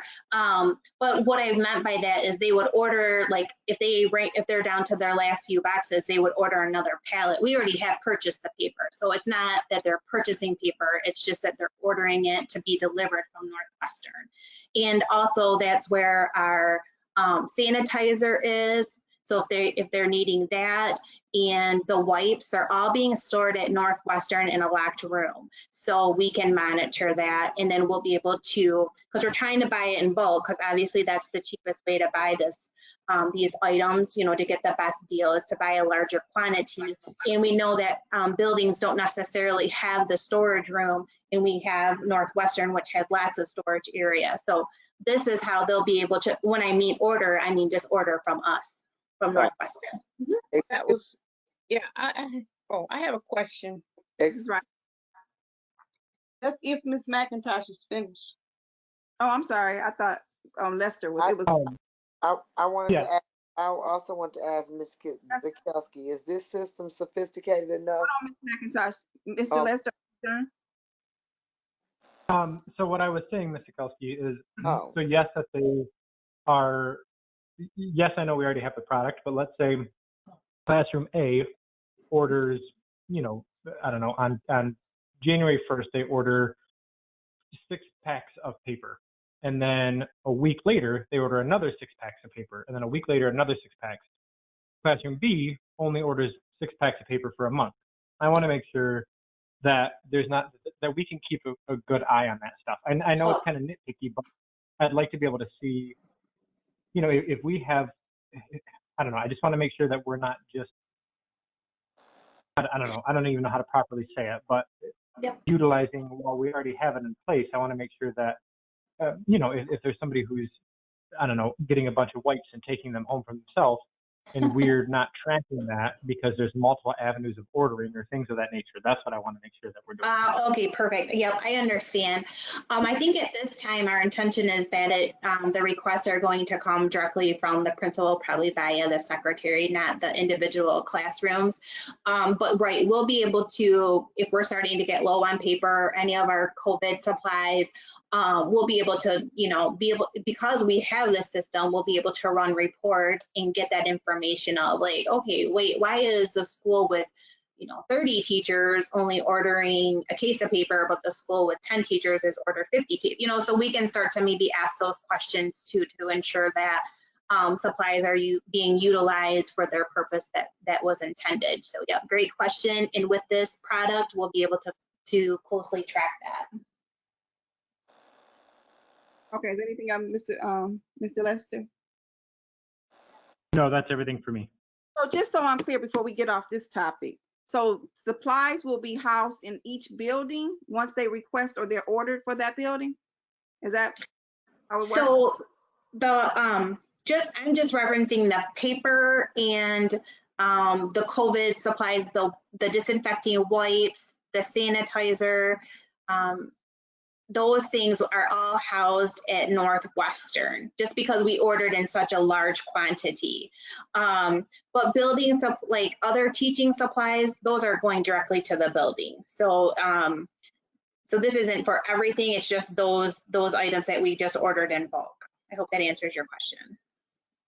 So certain things will be housed in the building, but certain things won't? Correct. So well, when they order, I mean, they would order, if my preference would be if they're ordering paper, they would get a pallet. So they would get 40 cases. So they would have to house that. But each building ordered, like I said, I have 720 cases. So most of them ordered 2 or 3 pallets of paper. We just didn't want to take 2 or 3 pallets of paper there now because, you know, just being conscious of room and where they would be able to store it.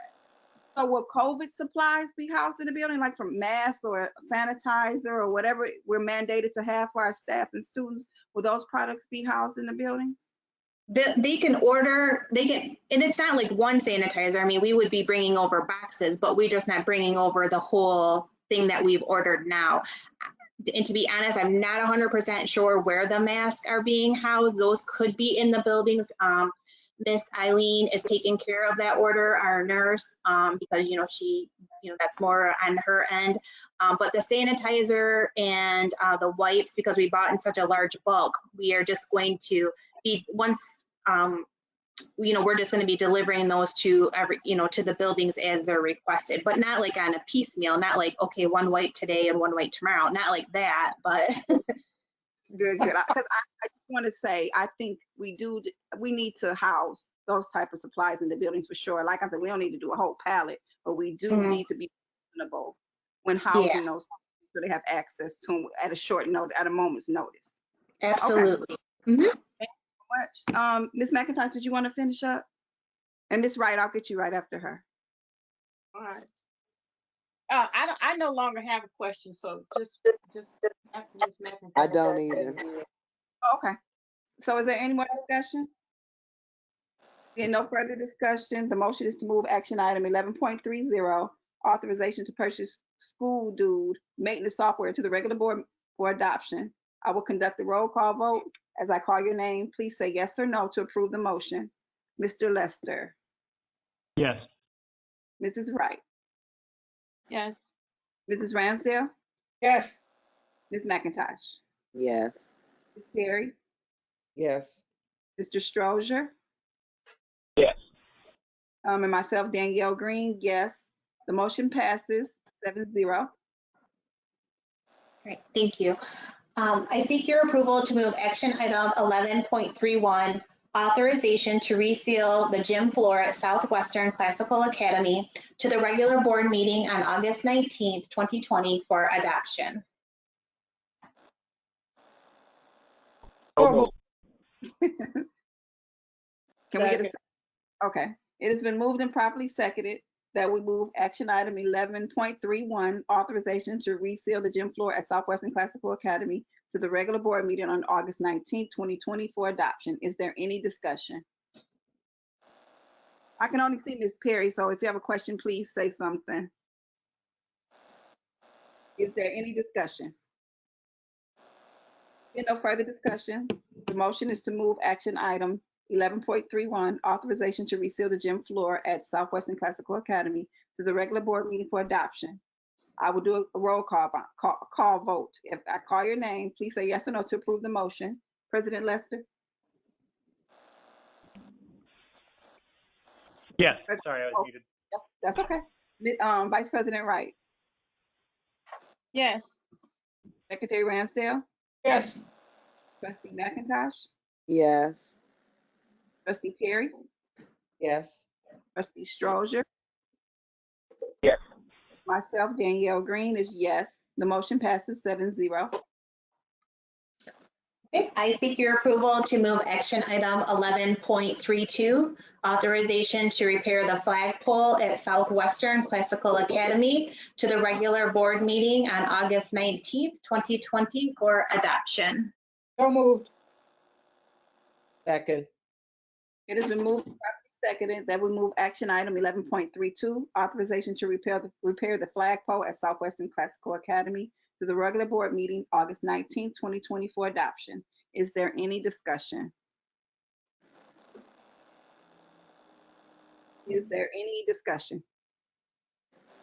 Mr. Kowski, if I remember correctly, Ms. Perry asked something about flags and the condition of the flags, and I'm not sure what the outcome was of that. 'Cause that was definitely something we need to look into. About, I think it was purchasing of new flags because of the condition of the older flags that stay up and they shouldn't be staying up every day. Yep, she did mention that, and I'm gonna let Mr. Chapman speak on that. He's been going around the buildings, and I think he has a number for the flags, so I'll go ahead and let him speak a little bit on the flags, please. Yes, they are $64 each at Glee flags on Bristol Road. So I'll be getting a count from all the principals to see how many we need. Okay, so that's in the process. So that's great. Yes, Ms. ma'am. Perry, you? Yeah, so okay, if we need them, is it a need because we don't have any anymore, or is it a need because they are not in good shape? And if not, have you checked on how to dispose of those properly? Yes, both of those. And the disposing of them will be through I talked to a couple different places, but the local Boy Scouts said that they would. Okay. Thank you, Ms. Perry. Thank you, Mr. Bill, because I want to mess your last name up, but thank you. You're welcome. Is there any more discussion? Is there any more discussion? No further discussion. The motion is to move action item 11.32, authorization to repair the flagpole at Southwestern Classical Academy to the regular board meeting for adoption. I will conduct a roll call vote. As I call your name, please say yes or no to approve this motion. President Lester, Yes. Vice President Wright, Yes. Secretary Ramsdale, Yes. Trustee McIntosh, Yes. Trustee Perry, Yes. Trustee Strozier, Yes. and myself, Danielle Green, yes. Motion passes 7-0. I seek your approval to move action item 11.33, authorization to increase fiscal year 20 legal services budget to the regular board meeting on August 19th, 2020 for adoption. So moved.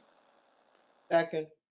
It has been moved and properly seconded that we move action item 11.33, authorization to increase FY20 legal services budget to the regular board meeting on August 19th, 2024. Is there any discussion? Question, Madam Chair. Strozier. Was that Say again? Was that Mrs. Wright after Mr. Strozier? No, that was me, but let him go. I think we have the same question. Okay, go ahead. Okay, my question has to deal with to Mr. Zakowski. By increasing legal fees for this upcoming year, are we in violation of our DEP with the state of Michigan? This is actually to finish out last year. This is for fiscal year 20. So our last bill that we received put us over what the board had already approved for fiscal year 20. So we're asking for the increase to to pay the last remaining invoice. So we actually went over for fiscal year 1920 then. And this Yes, is sir. services that have already been rendered. So this is not contractual. This is actual. These services have already been done. That is So correct. it's basically just pay the man what he's owed. Madam Yes, Chair, In essence, it's just pay the man what he's owed. Then, correct? correct. Okay. I just have a statement. I'm one of the ones on the school board that has spoken that our legal fees are too high. I believe that for a district our size, as been reported today, of 1,500 students that are reporting daily, for us to have legal fees that are almost $700,000, I think is astronomical and ridiculous. I believe that at some point we need to reevaluate how we do this because I know that we've had a lot of legal cases this year, but every time we pick up the phone and have a question, we shouldn't be billed by the minute or by the hour for services rendered. It's distressing the fact that we have a bill that is over what we budgeted for this year, and when we still have so much that still needs to be paid for our students. So if it has to be paid, it has to be paid. I'm willing to support it since this has already been done. But in the future, our Hope administration and hopefully our school board next year would do a lot better job of making sure that our legal fees are considerably lower than what they've been the past 4, 5, and even 10 years. So, Madam Chair, I yield back. So I just want to a little bit to what Blake said.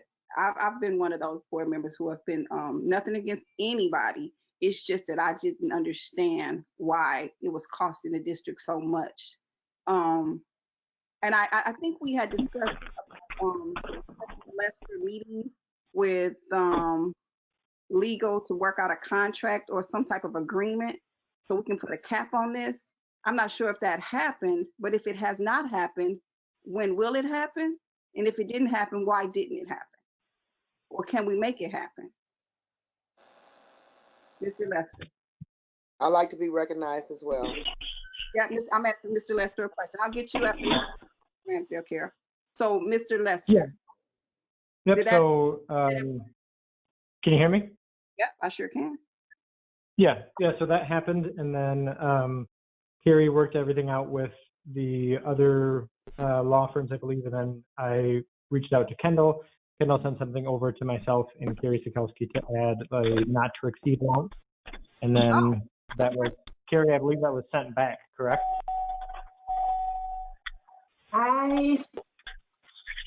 I'm sorry, I can't recall where that says. I know we had several emails, but I'm not sure if something was finalized and signed. I'm not sure if Mrs. Stewart recalls if it's where that sits, or I'm not sure. I apologize. Let me check my email right now. So I'm not sure where it is between you, Mrs. Sikowski, and President Lester. Well, let me just say this. Wherever it is, because I don't want to hold the meeting up unnecessarily, we, especially myself, that's something I just would like us to stay informed of, because I think we talked about that months ago, and I know we haven't heard anything else about it. But whenever we get any information in reference to, that the cost of anything for the district, as a treasurer, I definitely would want to be included in that. So it looks like on 7/6 there was a resolution. It looks like on 7/6 there was a final version of the representation agreement with the budget limitation of $200,000. The agreement term commences July 1st, 2020. So it looks like on 7/6 Kendall emailed that back to Carrie and myself. Can you email that to me and whoever else on the board who would like it? I would like to have that. For sure. Okay, I appreciate it. Is anybody else who would like to see that or have that? Ms. Green? I can send it to everybody. Yes, Ms. Green. Everybody. Can you hear me? Okay, yep. I don't know who was first, Mrs. Wright or Mrs. Ramsey. Mrs. Wright doesn't have a question. Ms. McIntosh asked to be recognized. Yeah, but Betty was before you. So Miss Ramsdale and then Carol, I'm coming straight to you. 200,000 is still a lot of money. And I guess I would like to, and I know, but everything with the ISD and all the stuff we've had this year is just, even for us, that's an unusual year. But I would like to do questions to the other superintendents and to see what their budget for legal fees is for the school year. I think most of them, and I'm not positive, I go back and we can ask, but this is something we can get information on, is between 50 and 100,000. And that even includes Grand Blanc, which has a more more money than what we do. So if we need to do some comparison, we just, and if the 200,000 is normal for a school district our size, et cetera, that's fine. If not, then we need to look at it. Nothing, and like you said, Ms. Green, nothing against the Williams firm. They've been there for us and they're helpful and all of that stuff. But we need to start really, really watching our pocketbook. I really worry about the state just actually closing us down. I really do, and the team that's on board right now for this year, God knows you've inherited such problems. And I just want to say this, Ms. Stewart, your team works so hard, and I'm not surprised by the number of students that you have or haven't been able to contact, but I know you're working on it, so that's great. But we need to keep an eye on that budget, and we just need to check that out. So that's all I have to say. Okay, thank you, Ms. Ramsdale. Ms. McIntosh? I'd just like to say to our entire board, some of these legal fees we bring on ourselves. When we get sued, we have to have representation. When we allow people to come in and divide us and split us like hairs and manipulate this board, and we find ourselves distraught and we end up in litigations, that's a bill and that's on us. And we've had a couple of those lawsuits this year, as well as when we have a lawsuit, if we know we're not going to fight a case, it's no need for discovery. We get discovery in every case, and then we don't go to court. That is a waste. See, we have to be proactive not reactive. If we know we're not going to fight and we're just going to settle, there's no need to retain Kendall for a fight in court. We can just ask him to draw up a settlement agreement. And see, that would save us a bundle. So we have to stop getting fired up on the front end and then have him do all that legal work and then cower out on the tail end. And then we still have to pay that bill. So we have to look at these situations ahead of time when we see that we can put ourselves in a situation to end up in litigations. We might love a person dearly, but I think as a board, it's our responsibility to try to protect ourselves from ending up in litigations. And I just haven't seen that with this entire board recently. I mean, we've really fought against ourselves. So on top of the hardships that we automatically face due to the circumstances that plagues our district, we bring a lot of these issues on ourselves, and then we're in shock or bewildered when we get that bill. But when we're acting ugly and not doing our due diligence, we pay for it on the tail end. And now that the smoke is cleared and we're together as a board as we should be, and we're doing the math, we're in shock. So some of this can be prevented, some of it couldn't, GISD and things of that nature. But a lot of this stuff over the last few years since I've been on this board has been preventive, and we failed to do that. So not only do we need to look at our bills that's coming in from our attorney fees, but we need to look at how we handle ourselves to get ourselves in a lot of these situations. I yield. Thank you, Ms. McIntosh. Is there any more discussion?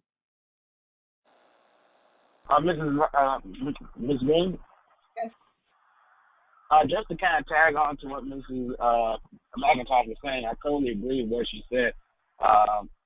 Some of those actual charges stem from sometimes our communication with the council outside of board council. So let's be mindful that we have to be aware that lunch sometimes does cost. Wait, say that one more sometimes does. I didn't hear you. My fault. Some of our costs are related to what now? Some of those costs are related to just advice, sometimes just getting an opinion, even those opinions from when we deal with workers' comp cases. Those opinions do cost. So as Ms. McIntosh alluded to, sometimes we are our worst enemy, because by us wanting to, if we're going to settle, we just might as well just settle instead of going through the whole process of legal discovery when that costs us, and it costs us dearly. So I totally agree that we need to be more diligent and remember that if our entire decision is to settle in the first place, then we don't need to burn our resources when in reality we're just going to settle anyway.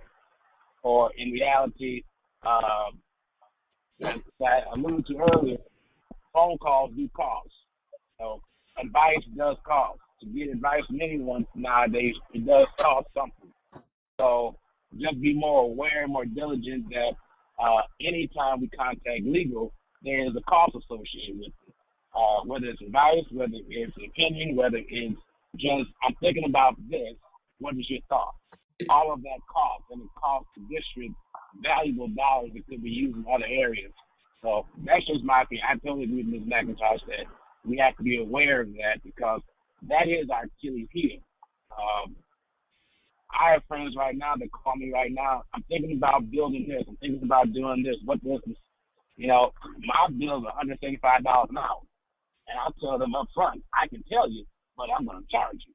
So just as long as the board is aware that advice does come with the cost, opinions do come with the cost, and it doesn't matter how it's fun, whether it's a workers' comp case, whether it's a district issue, legal services do cost, and we will continue to incur these costs until we realize, until we as a board come to terms with what our plan is with how we want to proceed going forward, especially with legal issues and legal cases. Yeah. Thank you, Mr. Belcher. Is there any more discussion?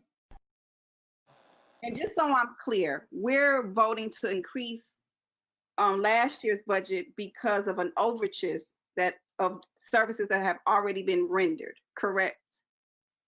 Correct. So we looked at, when we brought the 600,000 to you, we looked at what we had spent so far and we were estimating where we would be. And if you see in the resolution, it's just a little bit over the 600,000. So we were close, but unfortunately we were close on the wrong side of it. So we needed to come back and have you approve that extra. What's a little bit? What can we say with that? Yep, it was, let me look at my board book, $3,985.38.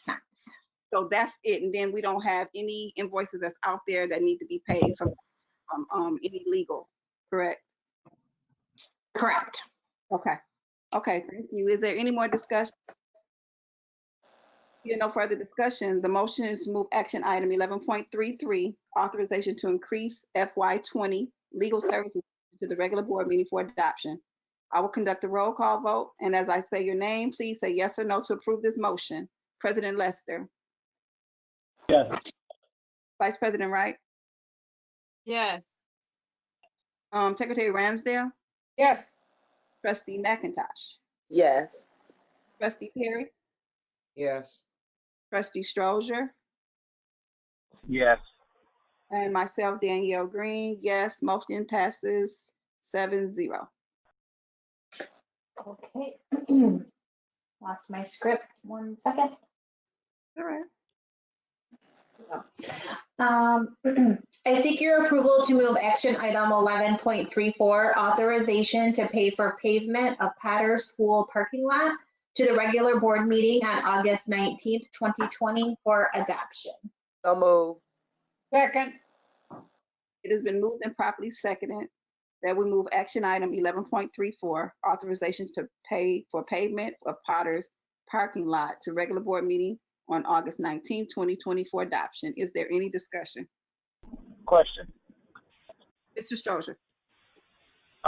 Mr. Young asked for your opinion. If the potential for my company to do the observation and inspection for this project is there, should I abstain from this vote? No, That but would directly be going to my pocket. You're not directly getting paid. Actually, I would. If I did an inspection or the testing or observation, it would go to my pocket. Oh, your company? If Rose called to do the testing are you or the talking observation. about Rose? Yeah. I don't think, I mean, I think you can go ahead and vote because that's not, it would be different if it was the Blake Strozier company, but you work for a company. Is Mo on the, Mo's not on this year. Yeah, she's here. Oh, Mo, do you have any feedback on? He's not financially profiting from this project. Right. So On that, with Blake's, okay. it's not like, I'm assuming that the city is paying him. We're not paying him. They're paying they're paying Roe. He works for Roe. That has nothing to. Correct. So he's not profiting from it, and so he can vote. Okay. Okay.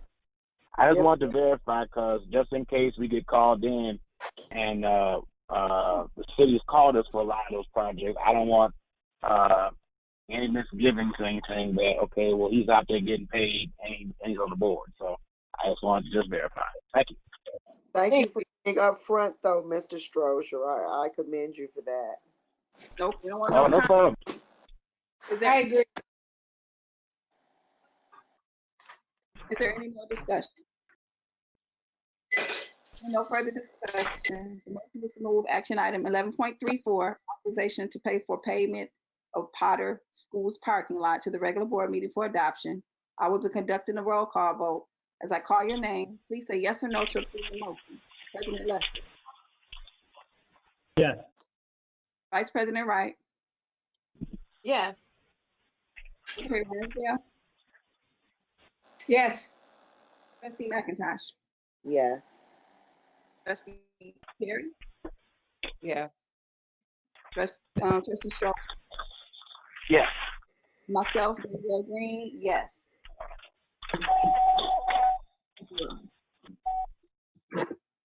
Hey, we need to do a little woo-woo on that one, right? That's a long time coming. All right. I seek your Carrie, approval Carrie, to, uh, Mr. quick Strowger? question, Carrie. Is that all the parking lots at Potter or just the back parking lot? that's all the parking lot. I swear I still have a tire in one of those potholes. So. We'll have them fish it out and get it for you, okay? I appreciate it. All righty. I seek your approval to move action item 11.35, approval of amended resolution for purchases made by superintendent's office to the regular board meeting on August 19th, 2020 for adoption. Can you, or excellent. Sure. Oh, it has been moved and properly seconded that we move action item 11.35, approval to amend resolution for purchases made by superintendent's office to the board meeting on August 19th, 2024. Is there any discussion? Nope. Is there any discussion? Seeing no further discussion, the motion is to move action item 11.35, approval to amend resolution for purchases made by superintendent's office to the regular board meeting for adoption. I will conduct a roll call vote. As I call your name, please say yes or no to approve the motion. President Lester. Yes. Vice President Wright. Yes. Secretary Ransdale. Yes. Trustee McIntosh. I'm sorry, what? I said yes. Yep, Trustee McIntosh. Yes. Trustee Perry. Yes. Trustee Schroeder. Yes. And myself, Danielle Green, yes. Motion passes 7-0. Thank you, Ms. Sikowski, for all you, that was a long one. Thank you so much. Thank you. Thank you, everyone. Have a wonderful evening. You too. You too.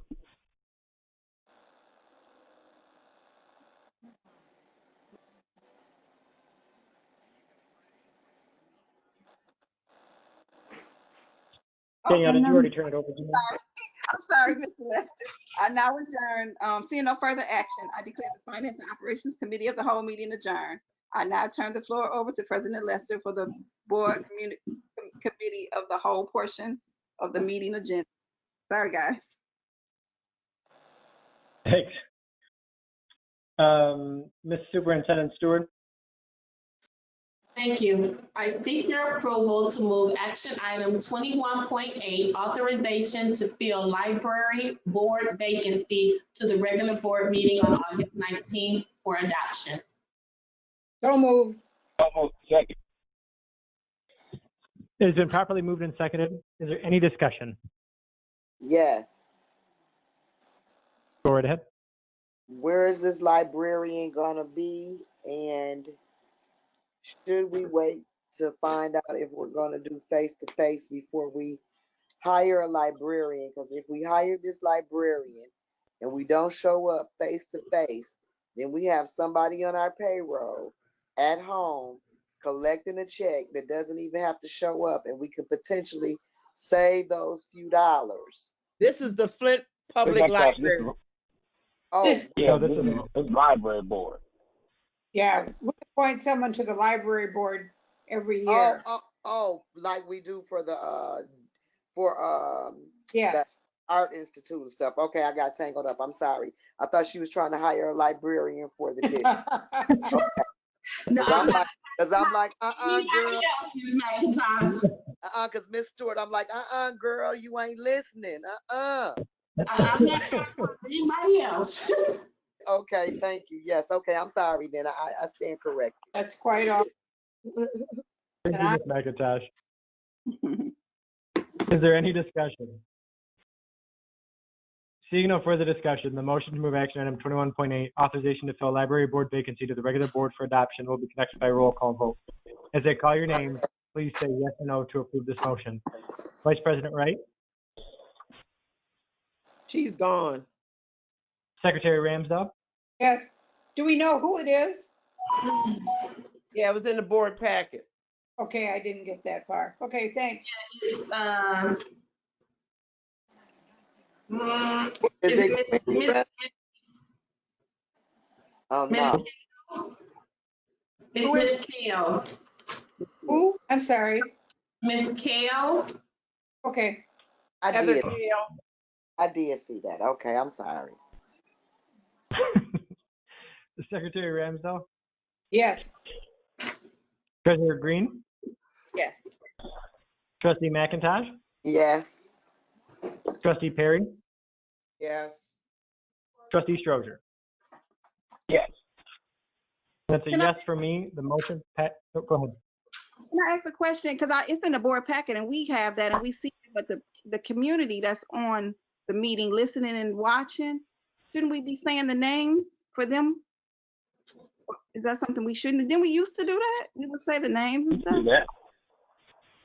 Pardon me? And we can do that and say her name and how many years she's gonna be on the board, her terms and all that. Yeah, I think we, Well, I I think assume we would do that at the regular board meeting, wouldn't we? Because this is just moving it to the board meeting for approval. some people might not go to the regular. Well, I'm just saying, okay, whenever we can get that in, that would be great. Mr. Stewart, do you want to do it right now or do you want to wait until the board meeting?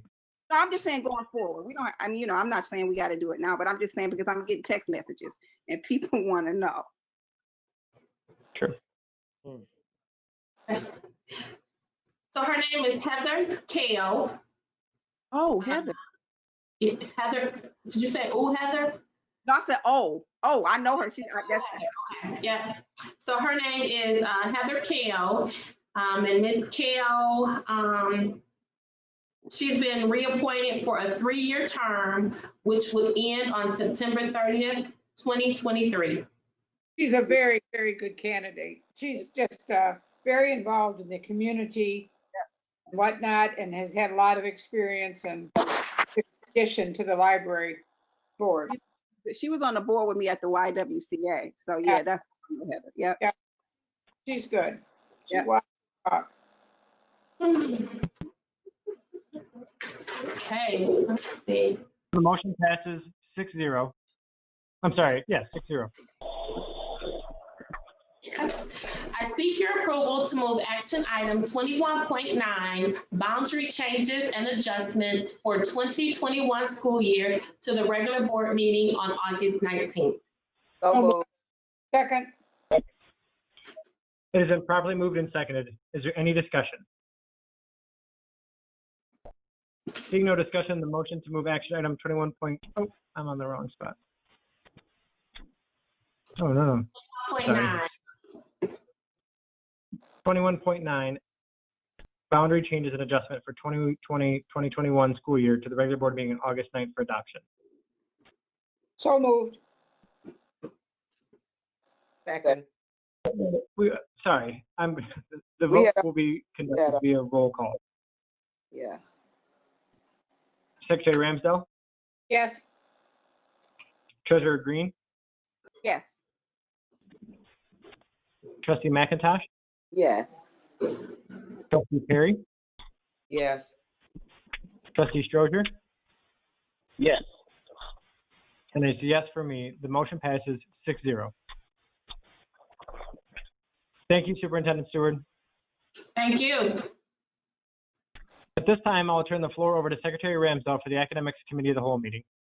I'd like to call the Academic Committee of the Whole meeting to order.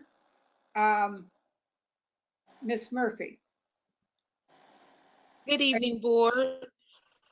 I seek your approval to move action item 25.4, authorization to purchase approved items from the EDP Career Planning Grant fiscal year 21 to the regular board meeting on August 19th, 2020 for adoption. So moved. So moved. Second. Seconded. It's been properly moved and seconded. Are there any questions? Seeing none, all those in favor signify by saying aye. I will call your name. Okay, Mr. Lester? Yes. Ms. Wright? She's absent. She's gone. Okay, Danielle Green? Ms. Yes. Green? Carol McIntosh, Ms. McIntosh? Yes. Ms. Perry? Yes. Mr. Strozier? Yes. And myself, yes.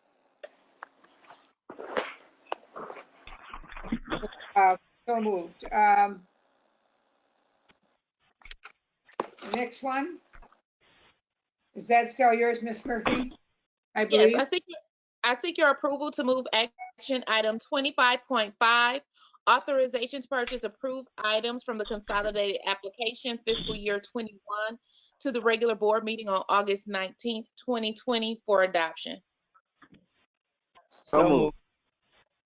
I need a second. Second. Okay. It's been properly moved and seconded. Is there any questions? Seeing none, roll call vote. Mr. Lester? Yes. Ms. Green? Yes. Ms. McIntosh? Yes. Ms. Perry? Yes. Mr. Strozier? Yes. And myself, yes. Motion passes 6-0. Thank you.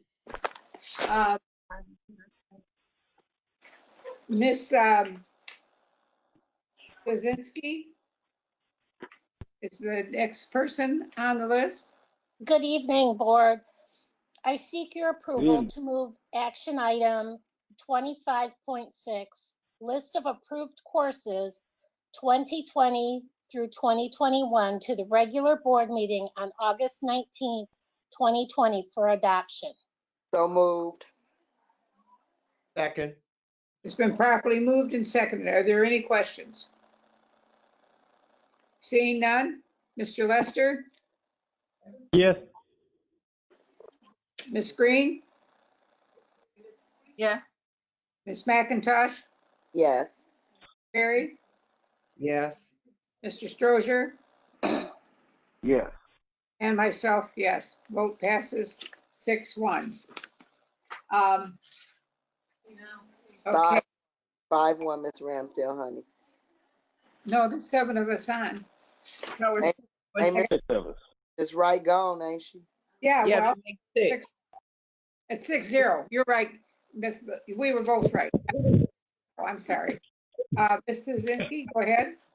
I seek your approval to move action item 25.7, authorization to purchase NWEA assessment system licenses to the regular board meeting on August 19th, 2020 for adoption.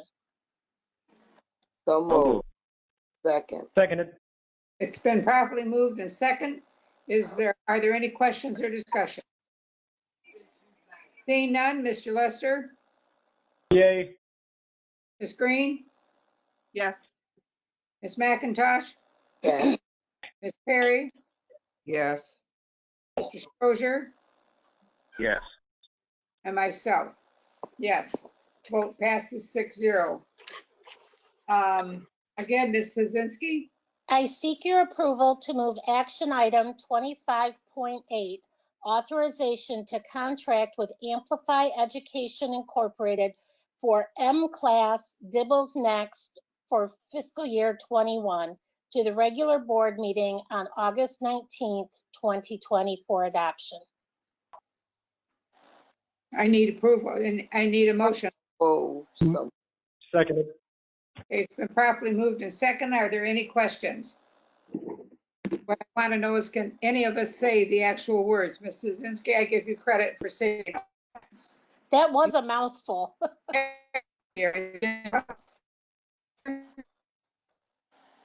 Ms. Green? Yes. Okay, Ms. McIntosh, yes. Ms. Perry, Yes. Mr. Strozier? Yeah. Yes, vote passes 5-0. Isn't it 6-0? 6-0. Because Yes. didn't vote. Who didn't Oh, vote? no, I vote yes. Yes, I voted. I didn't hear you. You're such a soft Sorry. vote. That's Okay, Ms. Lozinski again. I seek your approval to move action item 25.9, authorization to renew memorandum of agreement with Dr. Gwen Reyes, Medical Director, School Wellness Program, fiscal year 21, to the regular board meeting on August 19th, 2020 for adoption. So moved. Seconded. Okay, Mr. Lester, it's been moved and properly seconded. Any discussion? Seeing none, Mr. Lester, Yes. Ms. Green, Yes. Ms. McIntosh, Ms. McIntosh, Yes. Ms. Perry, Yes. Mr. Strozier, Yes. and myself is yes. Vote passes 6-0.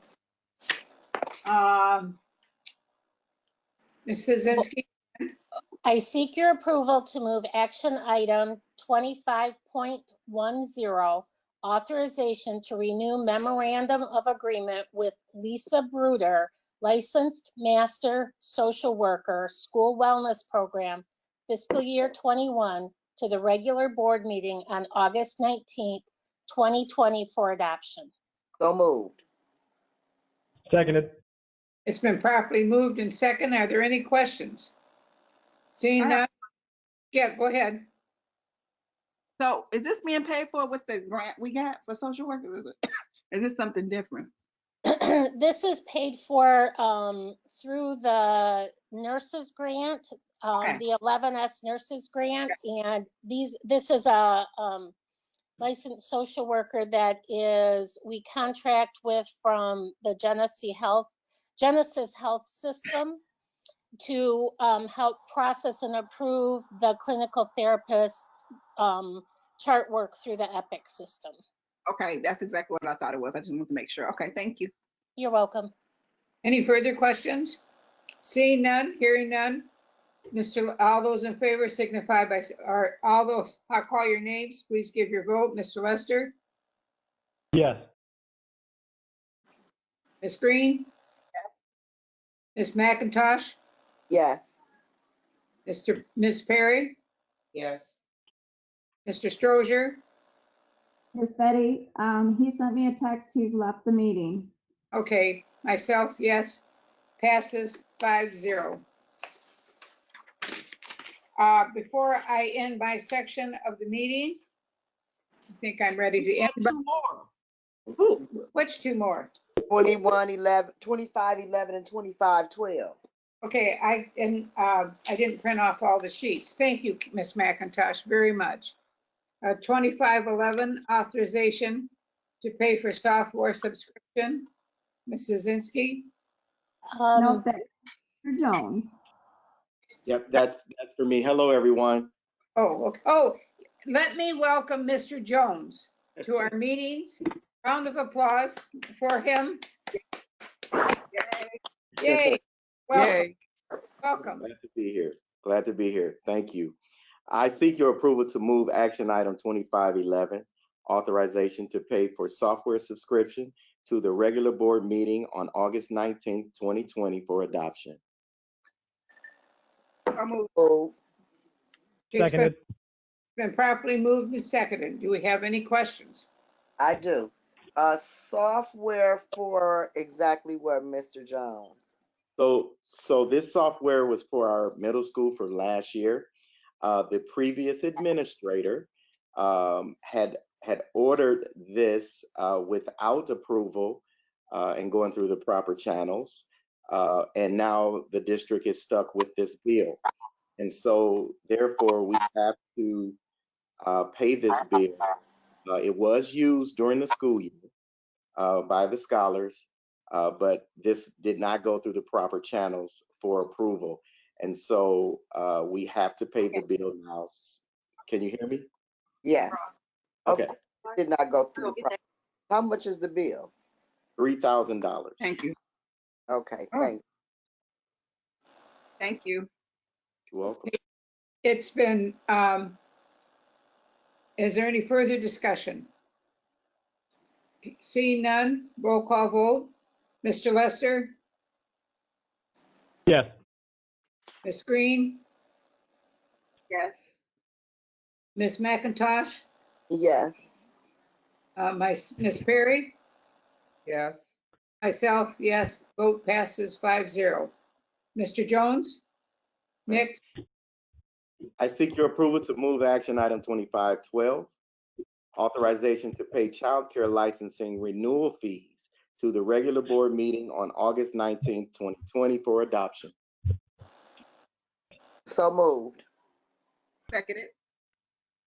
It's been properly moved in second. Is there any discussion? Questions? Yes. Yes, go ahead, Ms. McIntosh. And this is for child care at our Montessori program, or is it a specific program, or is this child care completely? So this is for our child care licensing for our child care programs across the district. Okay, that's what I wanted to know. So it's district-wide. Thank you. Any further questions? I got a question. Yes, go ahead. It allows us to house the child care licensing program. I mean, the programs in our buildings, because we don't actually do. GSRP. This is GSRP. Okay, gotcha. Readiness program. Okay, thank you. Yeah. Any further questions? Hearing none, roll call vote. Mr. Lester? Yes. Ms. Green? Yes. Ms. McIntosh? Yes. Ms. Perry? Yes. And myself, yes, vote passes 5-0. That ends, thank you, Mr. Jones. That ends the academic subcommittee portion of this meeting. I pass it on. Information middle school plans. Yes. That's yours. Is that Mr. Jones or Ms. Stewart? That's both of us together. Hey. And so I want to tell you first that you do have this in your packet. So if you would like me to go over some of the key points, I will. If not, you can let me know and you can read it over yourself. It's up to you. But I can go through it. I'm good. Yeah. All I want to say is thank you for applying. Yes, ma'am. Ms. Perry's right. I agree with Ms. Perry.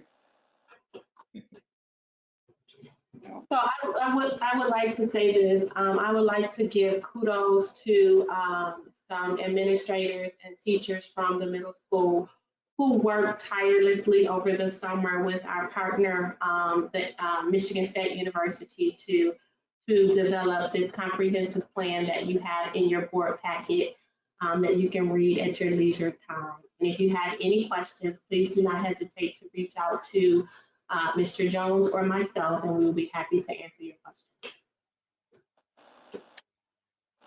All right. I guess I will turn the board meeting. Are there any questions? I guess I would turn it back over to Mr. Lester. Thank you very much, Ms. Ramsdale. Before we adjourn, do any members have any individual comments? I do. If so, you should speak up because I can't see you. Ms. McIntosh? Yes, I like to just say, I hate that we have this COVID situation because I am so excited about our new Flint grown team. Mr. Jones, I just want to welcome you. I'm so excited to have you aboard. Our staff is excited to have you. I've been hearing excitement in people's voices in the district who is familiar with your work. So I just want to thank the whole administrative team for working relentlessly through a never before given task. Stay focused and stay working hard. Let's try and stay positive, and I'm so excited for you guys. So keep up the good work. Thank you so much. I would like to say, Mr. Lester, thank you, Ms. McIntosh. That was well said and needed to be said. This team has worked really, really hard, and this is totally foreign country. None of us know anything what's going to happen. You know, personally, I think I'd be surprised if school started up in classrooms before January. I hope it does, but safety first, health of our children first. But just thank you all for what you're doing, because it's just a blind alley and you keep working at it, doing things, and in the long run, Flint schools and our students will win because of the things you all have done, including the board. So thank you.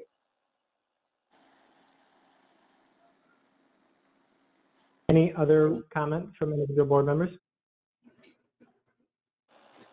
I'm going to echo the sentiments that everyone said, and just thanks for everything that you've done collectively as a team and as administration. I mean, our teachers, everybody involved in progressing the education of our children is just such a heavy thing to work through right now with the unknowns and all of that. So I can't say enough good things about the team and everything going on, especially when I see some things in the news from other parts of the world, and it just looks very reassuring to know who we have at the helm with everything and how our crew looks. And so I just really appreciate everything that you're putting into everything. So with that being said, and seeing no further action, I declare the board committee of the whole meeting adjourned. Have a good night. Bye, everybody. Bye, everybody. Bye. Bye-bye.